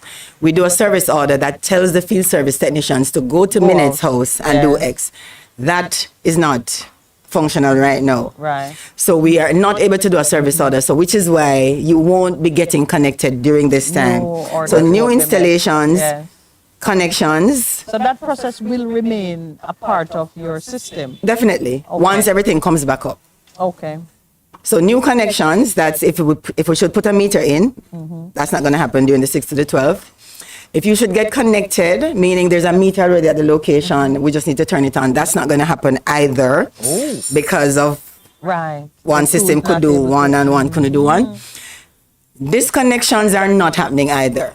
So that's a good That's thing. the good We're not news. disconnecting anybody because at this point in time, it wouldn't make sense to disconnect you for any reason, even for Right. owing some money or so, because the platforms are not necessarily up and running The just platform yet. wouldn't even know. Right, it probably doesn't know.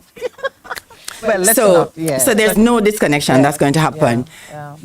If you want an investigation done, you want field service technicians to come out and look at your meter, to check your house or whatever, that's not going to happen either because the service orders are not going to be generated for you to be able to, for the field Yeah. service team to be able to go out To and do know that they anything. need to go somewhere. So customers So the will field have a service team is on challenge. holiday. No, they have a lot of backlog stuff that they need to go and do.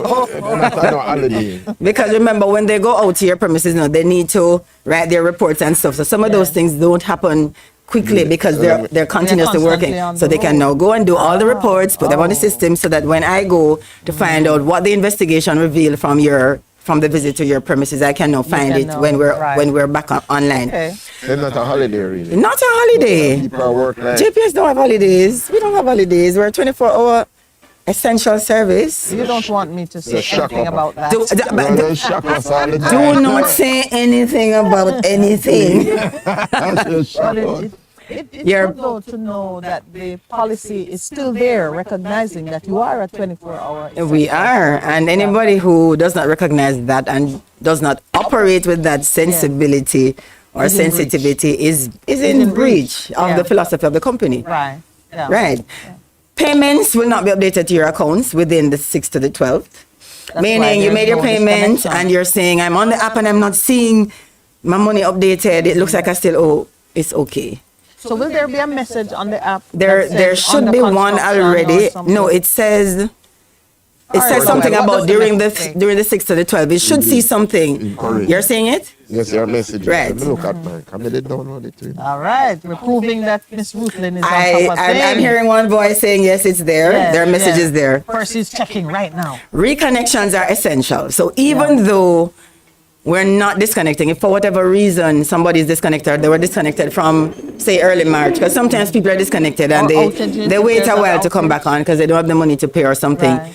If you need to be reconnected, we're going to get that done for you. Manually, if needs be, we're going to Yes. find a way to get you reconnected because you have to be reconnected if you need to be And reconnected. the essential services, your what is it? Your tier 1 customers, the hospitals, the police station. We have to keep them those online. are always Right. And then the generation of bills will also be delayed for some cycles. Cycles 1 to 14. That would mean the cycles that would be due taking during place the now. early part of Right, the of the month. They're not going to get their bills on time. They're going to get their bills about 6 days late, but we're going to give them an extension. So the due date is going to be extended for payment as well. So it's not like we're going to give you the bill late and then tell you that you must pay 2 days yes, later. And it falls due tomorrow. Right. So those are some of the things that customers are going to experience. And when you go to the office, it might be a little bit slow because we're going to be working on the other platform. Yeah. And they may be annoyed because some things can't be done. Right. And so we Simply may not say to there. you, okay, fine, I'm taking your report.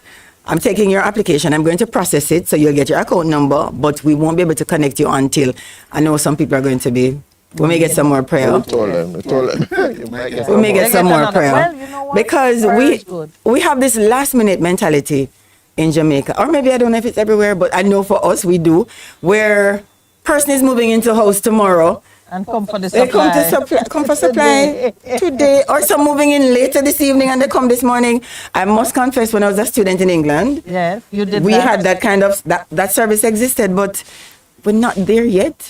If you have a smart meter, yes, we can bring it as close as possible to that, where we can set up your account and turn on that meter same time. So Yeah. we've had some people experiencing that, but it's not the norm, especially if a meter needs to be installed. It's not going to happen in one day. We have a list of people waiting. Yours can happen today. And then they're saying, but I'm moving this evening. I want power this evening. And she's very dramatic. That's how they are, Yes, though. yes. It's wonderful to And- hear that we still have the capacity to be demanding and audacious. Minute. We pray for it JPS every Wednesday. customers. Every Wednesday. we have JPS person. customers are the They're most audacious. audacious Oh, I've thank ever met. goodness. And they tell All you right. anything that comes to their mind because Oh, what dear. we Well, that provide part. is so integral. their It life. creates a lot of passion. Yeah, but you know, but what I want is, what I'm thinking though, is that that is somewhere that JPS is going, that that you get, you don't ask for the service, you get it. We're gonna get there, you know. That's what I'm saying. We're going to get We're there. speaking that. We're going to get, and as I said, if you have if there's a smart meter at your location already, It can happen. and you come for a service, you can get that. That meter can be turned on. It's already Yeah. there. But a new meter to be installed means, Unless you carry A the meter technician- in your handbag and go install it. and you're not supposed to. Just it's and a not point to note. And let me look in the camera. Do not take down the meter when you're moving and take Oh, it to the that next happens? location. Yes, they do. They say it's their meter. They paid for it. The $6,000 deposit. They think. They think they bought. Yes, do not take the meter. When you're moving from one house to the next, don't take down the meter and move with it to the next location. The meter should stay there, and when you go to the other location, the meter that's there becomes your meter. It's not, don't take down the meter and move with it. Some actually take it to the office. They come and say, okay, I move. Here's the meter from the location where I move. And we're like, Yeah. No, and they're being very helpful. They're being very helpful, but we have to keep reminding them, don't take it out. Leave it right there. This is a new one to me. I mean, I said it tongue in cheek, but I didn't know you're actually having Yes, that they take them, they experience. move with them. They say it's Yeah. mine, so they move with it. So not for the meter. No, the Oh, deposit for is, It's not like it's, the it's meter just like meter. the- We're asking you to take care of it for us while we use it to collect our data, to generate your bills. That's the physical embodiment of the covenant. But it's not like a gas bottle or the cylinder. It's not like a gas No. cylinder. The meter That's should you. stay there because when That's you. when Pop I up the move kitchen from and move when with the I cylinder. move and you come to this house, Yes. you set up a new Extra account time. and this meter becomes your meter, Right. and you get the meter at the next location. Wow. So you're not supposed to take it down. So what happened when they come and take out your meter? Like Like because you When are in JPS for comes and takes it something, out, yes. then we can come and put it back in because we're taking it out for or a particular replace it reason. with another. Either it's not working, or maybe you've just not paid any bills for maybe a year or so, and we're saying, okay, How long fine. is before they take out the meter? I'm just gonna.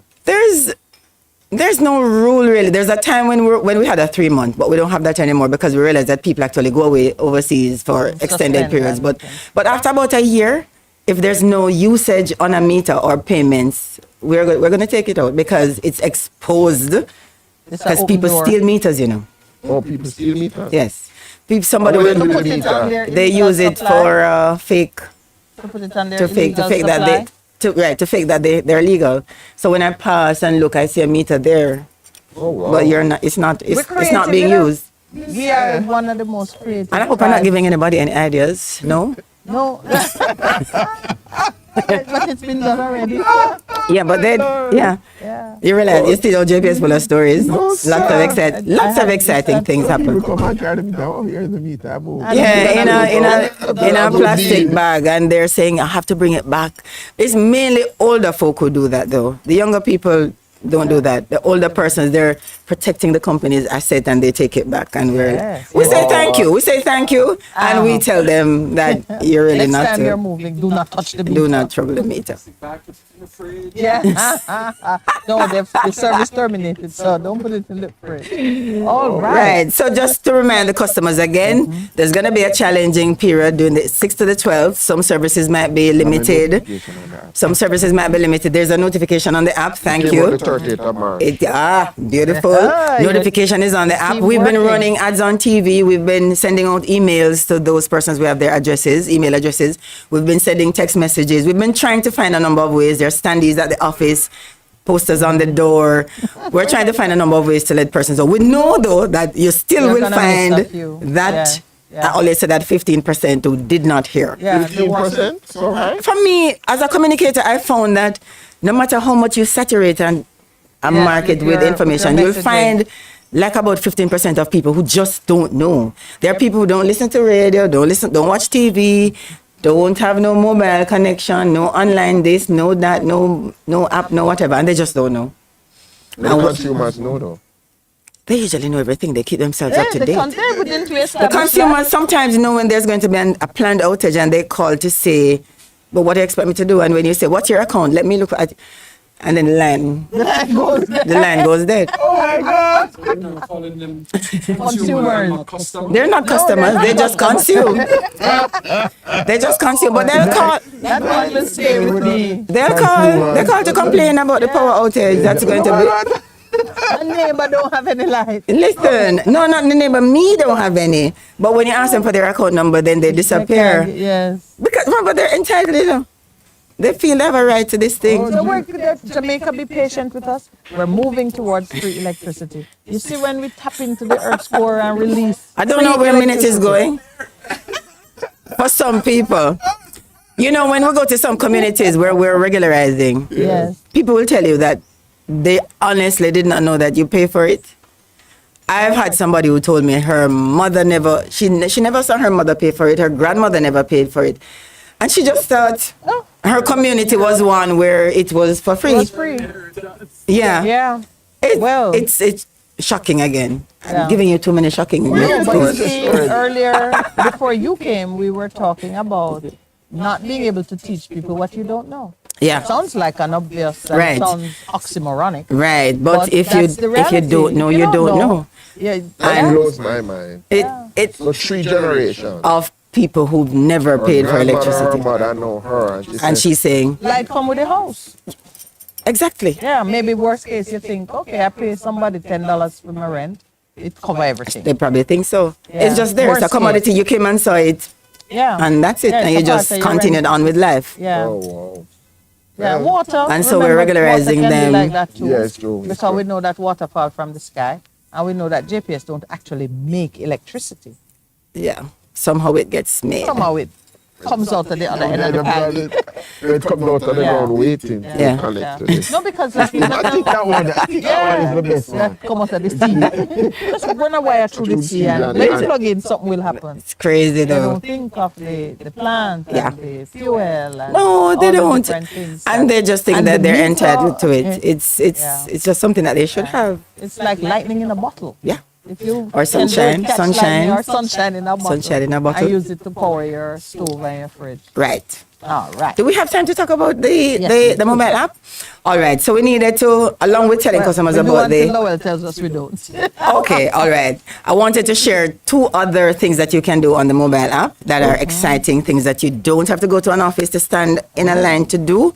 And that is to query an early payment incentive or the late payment fee. Now, you know, a lot of persons pay their bills, especially the older folk. They pay their bills on time because they want their 250, Incentive. right? Their early payment incentive. Now, if you pay and you didn't get it for whatever reason, because things do happen. $500 No minute, it's $250. US dollars. I feel like the forces are coming against me right now. Pastor, can you say a prayer, please? $250, Jamaican dollars. $250. Jamaican dollars. Yeah. Right? Now, if you paid your bill on time, because things can happen, you paid it, the platform went down just at the point when you made the payment, or Bill Express didn't send it over, or something, whatever something it happened, is, yeah. and you didn't don't see see your your payment. You want to query it. $250. You go on the app if you have the app, right? Yeah. You select customer support, then you select account query, and you're going to see a drop down with a list of things. Things that Among you that can list, you will see early payment incentive / late payment fee. You touch on that button, and it will take you to a point where you can then just fill in the information. This is probably going to ask you the date when you made the payment and how much you paid. And point to note as well, you need to take a picture of the receipt and have it ready. Again, so just you like can last upload time, it. because it's going to ask you now to upload the receipt, and you upload the receipt. And in the background, somebody will Magic find happens. it, and the magic will happen, and Yeah. we will apply it to your account. So the late payment fee and the early payment incentive, same amount. Is it? The late payment fee is $250, but the Yeah. government asked us to put a GCT on that one. So the late payment fee is $250 plus GCT. So you're The government consumption tax. Let me just add that so you know it's not ours, that Yeah. piece. We give $250, we take back $250. But for the late payment fee, the government asked us to put a tax on that. People who pay late because they never have money to pay on time. They get They pay tax. it's 300 and something because you know it's that 250 we plus really tax. need a higher level of advocacy in this country. Yes. Because a late payment fee should be some kind of estimation of what it costs you by reason of people not paying you on time. And the government tax How you. does that The late affect payment us? fee has a tax on it. So when you would pay it affect early, you tax? pay. Yeah. They don't. No, when There's they no pay tax early on that. for gift, Remember, there's no it's tax on it. it's our thing It's where your gift to your right. So customer we gave you because 250 and we charged 250, and they decided that they wanted to put some taxes on the late payment fee. Isn't that unconscionable? So minute you can run the advocacy on that one. Really? No, they No, get no. they get what, 16.5? 15% of the 250 for the late payment fee. Persons, and you know, Right, so that- your late that- payment fee is about something like 349, something like that, because of the tax on it. The principle of it is what is just Right. offensive The government are And collecting money for every so it single is thing, the, you the know. persons who couldn't pay on time Yes. They get a tax. get taxed. Tax. So you don't have the money. That's why scripture say the one who have little, even that little will be taken away. It's so unfortunate. What's the other thing you want to tell us about? The other thing we want to talk about is how to report a damaged meter. Yes. If your meter gets damaged for whatever reason, you're walking by with something, it banged on it, or children in the community playing, because that's the one that happens a lot. They throw something and it breaks the glass. If your meter gets damaged, you can also make a report and we'll come and change it. Same thing, you go to customer support, go to account query again, and you will see in the drop down, I think it's at the bottom, you'll see the information about Reporting about the meter, damage. reporting a damaged meter. Yeah. We're going to ask you to take a picture of the damaged meter, because at that point it's going to ask you to upload a picture of the Right. meter so they can see exactly what has happened to it. So all this assumes you have internet, you have a digital phone, a phone that is capable Yeah, of credit doing card. Or you it. have, or you have Yeah. or you have a neighbor or a grandchild who has somebody- access to this. Lord. No, digital The thing is, it can be done in other ways, you know, but Yes, but if you're doing it on the app. it's this quicker is if you what do it on the app. do. So Yeah. you select you give us the information, the account number, the address, and everything, and we'll come and change your meter. And Those this are happens two within things what that can kind of be. time frame is this? I think by the OER standards, we have 20 days to change your damaged meter once it's Okay. reported. So the meter glass is not bulletproof. No. I'm only asking that as we take a But remember that the 6 to April 6th The 12. 12, you yeah. are break, you can. JPS is doing it. We're One doing and an two is at upgrade, their and offices. things might get a little bit challenging for Right. customers. One and two is at the office. I'm That, kidding. She's going to send us some to give to the customers. Always a pleasure, Miss Ruth. Thank you for having me You again. managed to make JPS An exciting place. relationship exciting. Yeah, but thank you very much. Thanks for having me, and Yeah. a blessed and holy Easter to you. The very same to you. All of Make you. sure you wash your customers' feet today. Will do. The 5% that comes in to the office. But All right. Have a holy Easter. All right, it's time for the break, and when we come back, I see the coaches in the house looking the part. One side of him look victorious, and the other side looks like Calabar. It's for the listeners.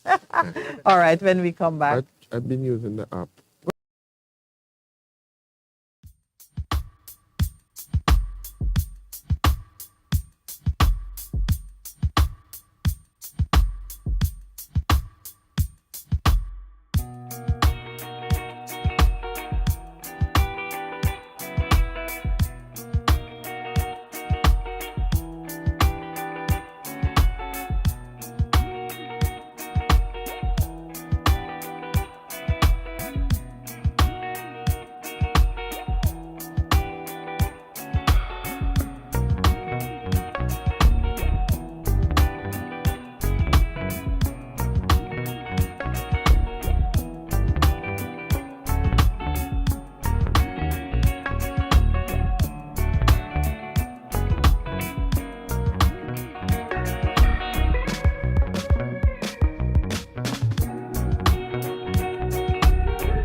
Welcome back. We are in the last lap.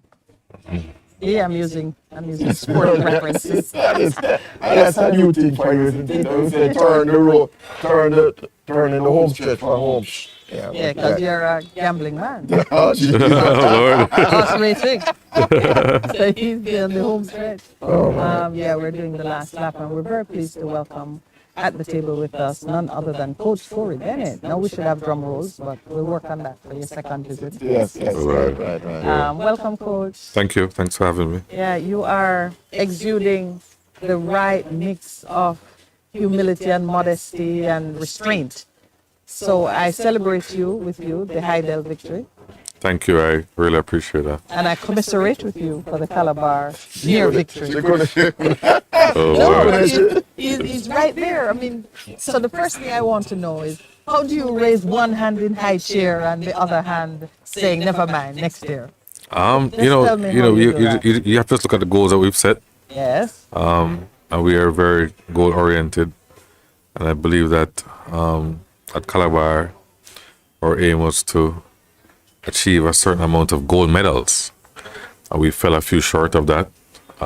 We wanted the team to be a lot more competitive, and I think we achieved that.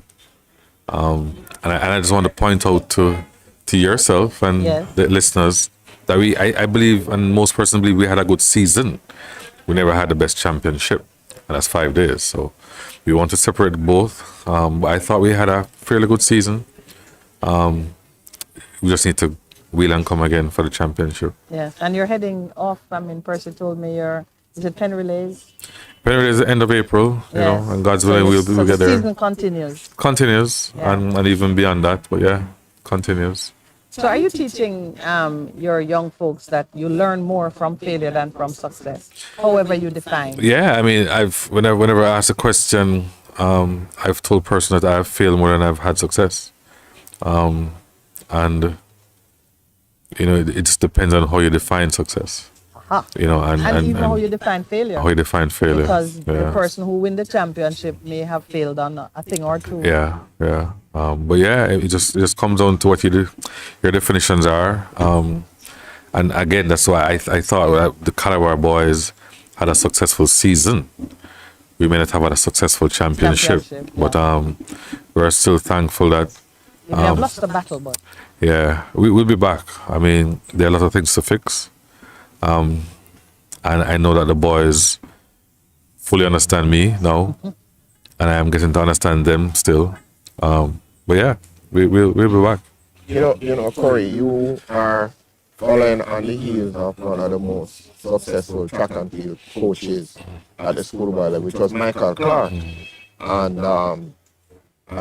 it has declared my hand that I'm an old boy, I'm still a mentor, I'm still involved in the school. How was that for you? In terms of from Michael Clark, one of the most successful coaches at high school, JC, Jago, Calabar.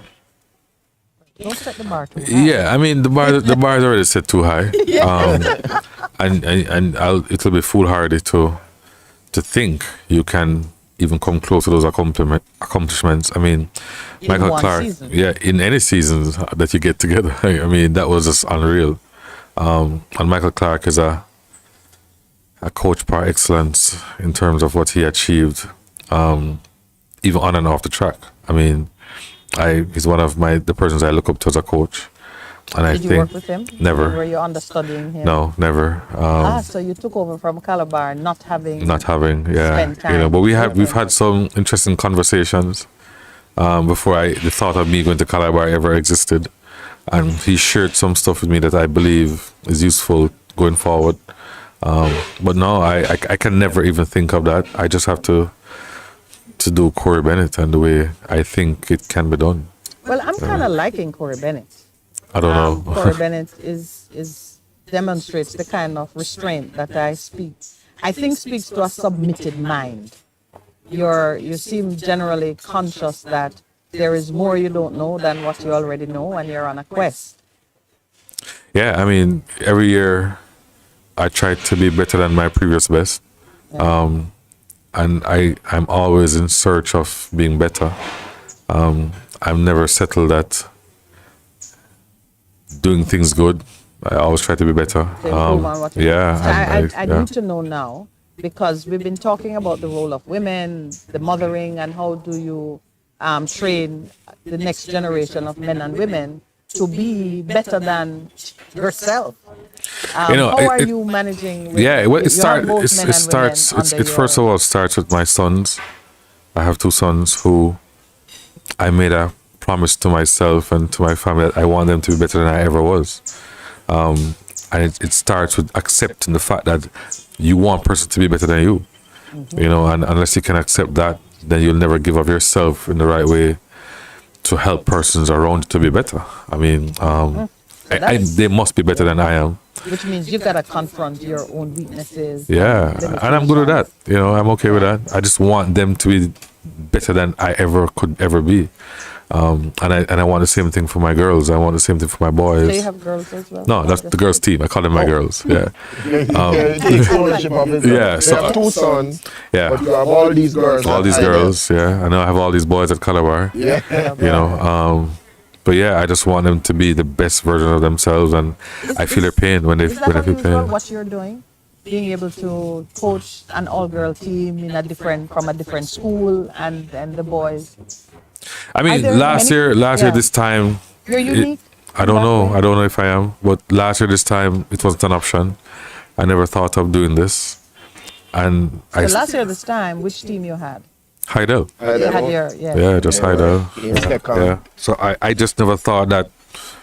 This never came across my mind at all, to be honest. I You know. suspect, and we could check it out, Percy, you're in a unique position, which means now that there are some goals that you would be. I see you're a goal setting kind of guy. There are some goals that you're pursuing being in this position. You want to share any of it without tipping off the competition? Oh no, I mean, you know, what is true is that I still maintain that I just want the boys to be the best versions of themselves. I want all boys to get a chance to get a scholarship to go to college. I want these boys to react like Kamani Gordon did in the heat of battle. You know, as a gentleman, I want them to carry the Calabar flag very high, and when they move on past Calabar, they should be known for what they achieved at Calabar, both in and out of the both classroom. academically Yeah. and You know, it's interesting that you have introduced Kamani. Kamani Gordon. Yeah. how old is young Mr. Gordon? Kamani is 16, 16 years old, and what class, what division? class Class 2. two. Class two. two. A Yeah. sprinter. Yeah. So all the energy and the fire and the Yeah. yes. Yeah. And the adrenaline was And the pumping adrenaline was at the 200 meters. Describe 100, for me what you 100. saw. Well, you know, I didn't come inside as a runner back. And so we saw the race and we saw the mishap in the race. And I saw just from my angle that he was pushing past his competition. There might have been a meeting of hands or arms. Yes, a touching. I can't confirm that. And then he just kind of lost his balance and went over into the Calabar young man, the Casey young man's lane. In order not to trip the Casey young man and not trip himself, he kind of stuck his arm out to prevent some space, which is a natural reaction. After the event, well, I didn't see this until a day or Who two won later. the event? Did either of Another you- Calabar boy. Yes, but not the one No, in the no. It's unfortunate they're not focusing on the winner of the event. You know, there's some distractions in the event. But after the event, the Casey young man, out of frustration, I would believe, kind of shoved him. Yeah, Yeah, I'm trying to not use the word attack, but shoved him. Yeah. Which I could accept, to be honest. I could accept that reaction At just the out of end. frustration. Yes, yes. But to see him sit down and get back up and attack him from behind, That no was an that attack. to me, I have a problem with that. Yeah. You know, and I'm really again must go on here and publicly congratulate Kamani for his discipline and ability to not react to that. So what brought you here this morning is Pastor Percival commenting, because we've been speaking about the battlefield of the mind, that in this time persons are going to be reacting to being disrespected, frustration, feeling like, you are entitled or you've been disentitled. And it's what's the perception, is what's going on in your head that's driving the reactions. So we were talking about the different strategies that have to be employed to settle the mind. So what appears as an offense is easily, recategorized into something else that allows you to maintain your dignity and do the right thing. And Percy said, Coach Corey, who is responsible for preparing the young men up to the time of that particular incident. So we were all curious, what is Coach Corey pouring into the water? What is in the water? All about what in the water. We wanted to get a sense of how you are preparing them to even anticipate at some level of what are you doing that others could say, you know what, let me try that. I don't know what I'm doing, to be honest. What I know is that I have to control their reading of social media a lot. Even my own son is very reactive to negative comments on social media. I slept and I was saying to you up to last night, hey, listen. How old is your son? My son is 18. He competed at Boys Champs as well. Decathlon. All right, so that's a young man, a young adult. So I have to be telling him, hey, listen, just don't respond to those negative comments on social media. Just ignore it, And then he'd show me some and I'd go, take a deep breath and yeah, I understand it hurts, but just ignore it. Because these are persons who don't understand what we're all about, So you hear all kind of negative things, even from the Heidel side and the Calabar side, and even from the personal side, that you really have to just take a deep breath, count to 10, back ways, and just exhale, So you're helping them to weed out the irrelevancies. Because really what a stranger says on social media should not even shift the needle on your meter. No, not in my mature self. Probably in my former self it would have, but no, not anymore, no. But I tell you, what a stranger says on social media doesn't even cross the threshold for me. Yeah, and that's for honestly, us, even what my friend or my family member says, depending on who it is, don't cross the threshold. That comes from a place of feeling very confident in who you are. And these young people, what are you seeing? How confident are they about who they are? I mean, some still have quite a way to go. I believe that we pray before we train. You pray before you train? Yeah, the Calabar has a devotion before they train. And we've just galvanized them through. Is that something you introduced, or that was a habit that you came and found them in this? Did they say to you, Coach, we need to pray, we forgot to pray? I don't know, but it's something that I know. I don't know. It might have existed, but that's something that we have asked to happen. Yeah. Calabar is a Baptist school, and it's built on strong Christian values. Yeah. And Heidel also, through its president, Mrs. Hyacinth Bennett, is a strong Christian. Any relative of yours? This is Mrs. Hyacinth Bennett? I think so. I've heard that. I've heard that. Yeah. You've heard that? Yeah. She brought you home from the hospital. Yeah, I heard. I don't know. Might have been a lost child. But yeah, I mean, she's a staunch Christian. Her brother, who's my uncle, owns Haven Hill Baptist Church, where we grew up in. Yeah. Yeah. Those values are coming from childhood. Oh yeah. I mean, they don't die easily. No. I mean, I've seen it die in some of my relatives, but no, it don't die so easily. It doesn't die easily. How are you? How do you relate to the boys? Do they respect the authority, and are you finding them irredeemable or intransigent? No, I mean, to be honest, some of the words. I mean, the violence produces. Yeah, I think initially some were resistant to my discipline. Your discipline? Yeah. Okay. And my way of going about doing things. And you speak to them as calmly as you're speaking to us? At times. At times. Yeah, but sometimes I get a little bit more, aggressive and sometimes louder. Yeah. But they have to understand who's in charge. and whenever those lines get blurred, we're going to have a problem. And I think that they are used to operating in some level of chaos, Yeah. but I can't operate in chaos. And I think And when you say chaos, you're referring to personal life, home life, school life. just everything mulled together. I mean, and if I might share a story of a young man, when I just got to Calabar, I was told that he is the worst boy you could ever come across, and they need to get rid of him. And I've had to suspend him at least twice from the team. Yeah. But I've seen this young man turn around and make a 200-meter finals, which was never ever an event that he thought he could have done in class 1. You pulled it out of him. Yeah, I mean, he just started to conform and believe. And right now, he's a young man who I look forward to coaching again next year. Yeah. Yeah, so it can happen.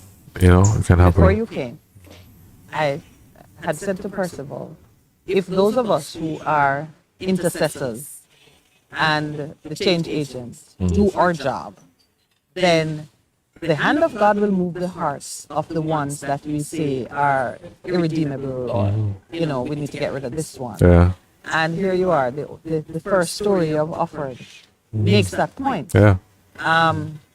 We know it's the heart of love and honor and respect that can begin to introduce that change. Are you having an impact or even coaching them on things that have to do with relationship, in their home situation, how to resolve conflicts that don't arise in the, you know, coaching session? Are they coming to you with I mean, issues that... so even up to yesterday, you know, and this is after champs, and there was an incident that I learned that took place between one of my young men and a young lady from another school. And, you know, I ordered the young man to make sure that I get a letter of an apology so I can hand it to the principal, or he'll no longer be a part of the team. You know, so I believe that you're not going to be on my team or you're going to be known as an abuser of women. You're not going to be on my team or you're going to be known to give problems in school. Yeah. And thankfully, the principal said to me the other day that the teachers are saying that they're pleased with how the Calabar athletes are behaving now. They're a lot more disciplined. And of course, we have a far way to go. You know, Yeah. there's a far way to go, and there's other things that I think need to be corrected. But to know that at least it's moving in the right direction. Yeah, and I'm not going to stand, you know, like, you know, and I hate to go back to the incident, but if that were a Calabar young man who inflicted that abuse on another young man, I would have pulled him from the team. From the team. Yeah. You have pulled him from the Yeah, team because you know it has generated a lot of Discussion. Let's lot of Yeah. discussion Yeah. in terms of, because so here we're following it. Race finishes, the points are scored. Then you hear Kamani is disqualified. Then you hear the young man from Casey is disqualified. Then you hear the young man from Casey has been disqualified from participating in the rest of championship because of his unsportsmanlike conduct. I saw the first incident in terms of the show, but I didn't know that he got up off the ground. I didn't know either. I didn't know. Yeah. Somebody said, Yeah, when I saw the video, Second one was premeditated. yeah. And I'm saying, okay. Yeah. But, and then we saw the principal of Kingston College speaking about the incident, but not like, oh, that's just one of the things. But then I'm on social media and I see this other person who's been, you can see he's clearly Casey. And he said, no man, he won win the championship, but it cannot be on a technicality that this young man is allowed to participate. He says, what is the message that we are sending to our young people in terms of discipline? And he said, no man, them wrong. So isn't it refreshing then that both in the public discussion and the school discussion, all roads are moving in favor of imposed discipline, hold people accountable. It's not win at all costs. This is what I'm hearing. Yeah. Yeah. So we're on the same page. Yeah. And the truth is that I know the Casey principal very well. We worked together at Wolmer's, Mr. Dave Murray, and I know he was not a part of this because I know he's a stickler for discipline. Yeah, man. You know, He is, I know him pretty well, and I know what he stands for, and this might have gone outside of his hands because I know what he stands for, and I believe it should To be. be clear, Casey took the right steps. Is that, are we in agreement? You said you would have pulled if it was one of your athletes. You'd have They pulled didn't them pull him. from the Who rest. did? They did not. They did not pull him. I thought you just said he was No, he they- was pulled from the rest No, of they the disqualified him, but From they that race. reinstated him on a technicality because they said he was a part of their relay team in the 4x1 class 2. So he participated in championship afterwards. So is it that the competition does not have rules that govern the treatment of a disqualified member? What do you have a backup that you can put in play if a member is disqualified? What is the position? I mean, the IWF rule speaks to unsportsmanlike behavior, Yes, and it says governed by the IWF rules. right. So it was clear. So those rules. So he would be pulled. But what of the team event where he is? No, I mean each team, each relay have X amount of members that can go in and So go they in. could have Yeah, used they could have. someone else. Yeah. Okay. And that's what we need to know because even as others with a financial interest in the event said, if the rules are not such that a brand that stands for a certain level of behavior can be associated with it, we would withdraw financial support. What I know, I think would be, and I'm just putting it to you now, what would be unconscionable is if a member of the team who is under discipline, that person's absence would frustrate the hopes, the training, the possibilities for the other team members in the team event who played no part in the disgraceful conduct. I would think that the rules need to be such that the rest of the team would have an opportunity to continue their event. Yeah, but just before you go, I said, I'm a parent, Alawar, 1 year after. We got the signal for the break. Oh, we no also time ready. for, yes. Yes, we come back. Yeah, You have yeah. to keep your war story for when we return.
All right, welcome back. Now, this is really, you want to say the home stretch? Yeah, Horse racing, Percy? Not horse racing. A 400 meter track, you come around the bend Yeah. and you're in the straightaway heading for the finishing line. That's where we are at. But, Coach Corey, you said something very important, which I think we need to repeat. The one thing in terms of how you respond in the face of provocation. And the second thing in regards to the young man, which is on your team and what he did, and you told him, hello, you're not going to be on my team, and I know that you are being abusive to another female. Well, no, I don't think he said the young man was abusive. Let me just clear that up. He did not speak of any young man abusing a female What did he say? athlete. Did He I not- says an athlete cannot be on his team. I'm covering for you now. Can't be on my team if you're abusive to women, if you're disrespectful in the classroom, if there are some conditions. But there's an incident that happened. Yeah, there's an incident that took place regarding a young lady from another school. Yes. And he is mandated to pen a letter of an apology that I would want to give to the young lady by today Okay. and to the school. And So if the not, clock is ticking yeah, on if that not, one. he'll no longer be a part of Calabar's team. Yes. Disciplinarian. I love it. Well, sometimes we use the word disciplinarian as if it's a bad thing. It's not a bad thing, but he has relationship Maintain with the young standards. man. Maintain standards. I said, because we spoke a lot about, well, not a lot, and not we, but Percy spoke about Michael Clark. Yeah. Michael Clark, now retired from Calabar team. And I said, yeah, there'll be a day when persons will say, we know about Michael Clark, but did you hear about Corey Bennett, who coached female team in a school across town, male team in another school, not using the same facilities, moving between the two, and accomplishing some transformative things in the lives of the young men. And because you don't know I'm prophetic, you smile. But when that day comes, there's something I'd like persons to remember about you. But it has to come in your own voice and words. We spoke about what it is that the coaches do and who carries the burden of making the change. It's like a trick question. Yeah, it seems like a trick question. But you know the answer. I'm not even sure if I know the answer. But Well, you know, we were talking about the young men having to function together. yeah. I wanted to know, do coaches get together and seek to be at one on the principles, the protocols, the conduct side of things? And I mean, it's sometimes best to have the discussions outside of a championship, absolutely. because during championship the rivalries get even higher and even more fierce. But I strongly believe that all coaches, if not most coaches, want to see peace reign amongst our athletes and our students. And I refer to the Jamaica Carpet team who's now in training. Our preparation to leave tomorrow to go to the Bahamas, where the same young man, Commander Gordon, is a part of that team. And I'm sure he'll have to be teaming up with some Kingston KC. College young men on a Yeah. relay team here and there, and may have to be rooming with one or Yes. two. So, I mean, my experience tells me that, listen, the adults are the ones making a big deal out of it. The boys are good. And I've seen boys and girls exchange their jerseys at these international meets, Yeah, I've and seen it, yeah. they're good. You know, we are the ones who are making more out Heavy of weather. something. Yeah. So, as long as we guide them continuously and guide them the right way, I think they're good. I would set examples. As in my experience, I remember one year after championship, something happened at Calabar. So you were the coach? I wasn't the coach. I was actually the president of the PT. And it was the state, so they were making chants about who KC were. And it went viral on social media. And we had to go. I said, no, this is not acceptable at all. We are not a part of it. So as the president of Calabar at that point in time, I took a team of parents and students down to Calabar, down to Kingston College, to their PTA meeting where we apologized to them first, and then they came to Calabar, and we apologized to them in front of our people and said, that is not what we represent. So it is something as if like we have to lead as adults. We must lead as adults. We set the example as adults. We are saying to them, that is not acceptable at all. So not the young men we're raising. Our young ladies. Our young ladies. Yes, it's important. You know? Yeah. But coach, you also spoke to the transition to what you're doing there, and you're setting your standard, you're goal driven. You made a very important point to the young men that at the end of it, you're not only an athlete, but there are other aspects to your life, and so you're preparing them for the real world. Yeah, for the next stage, next chapter. We all have to remember that yes, the book is not finished at Calabar or Heidel. You know, it continues. It's just another chapter that has been closed, and there's so much more outside of the high school life that needs to now set you up for the next level, and the next level is where it really matters. So you really have to be setting up yourself each time for the next stage. And if you don't, you know, you must leave Calabar or Heidel or any other school at some point in your life. You can always be associated with the school, but you're no longer a student there. Yeah. And so, for those who are not going to be professional athletes, yeah, you should get a whole new life begins. Yeah, and I always tell the athletes that, listen, you've invested so much time in preparing for the sport that the sport should also prepare you through a college scholarship to get your life all sorted out to move on. You coach both boys and girls, and you came to a conclusion as to how to get the most out of each. First, I want you to repeat the conclusion if you dare. Yeah, I And mean, then it's clear. I justify. mean, my belief is that, you know, as much as I think the both teams support each other because of the common factor involved, I believe that they cannot train together. They must not be housed together.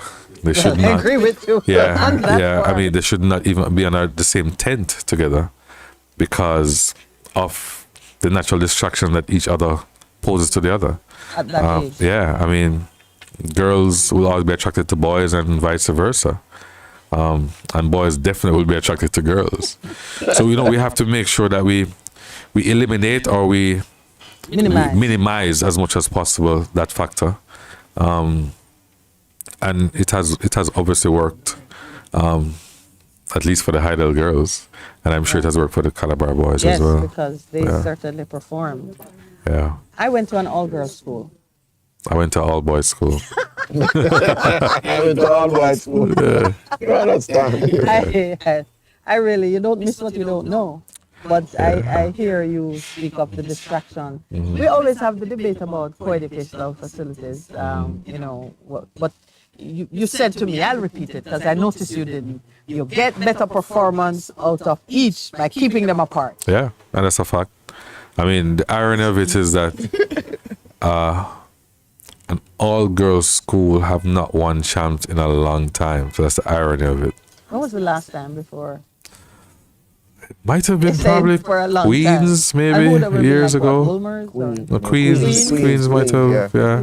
But I mean, generally, if you think about it, the champions for the last couple of decades have come from co-ed schools. So you did say the irony of it, Yeah, in the spite irony of of it. your saying Yeah. the better performance. Yeah, I think they're by good keeping them with the apart. persons that they train with at the school. They're cutting classes together and stuff.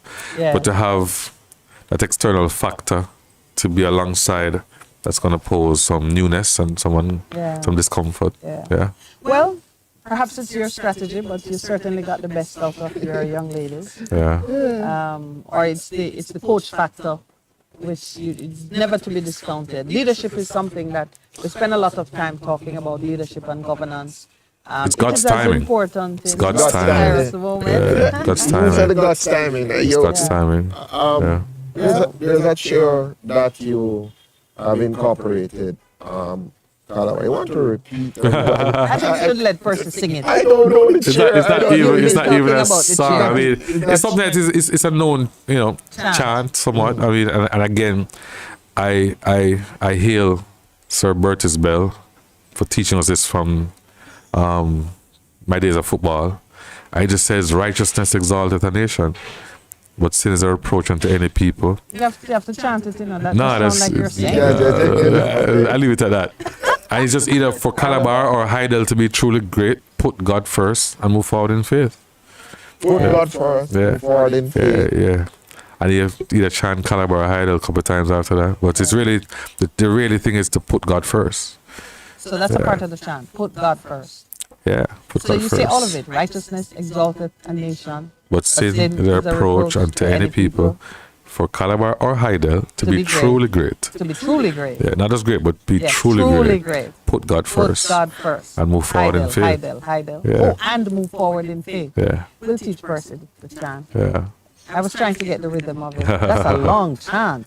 It's like a whole Sunday school. But a very useful chant. And very useful. Yeah, Calms we the pray spirit. before every event. Yeah. No matter if it's a heats or a semis or a final, it's expected, and boys and girls come for it. If we in busy, they say, "Sir, I'm going to know. Are we going to do the prayer?" So yeah, it's a known thing for us. Yeah. Yeah, Wow.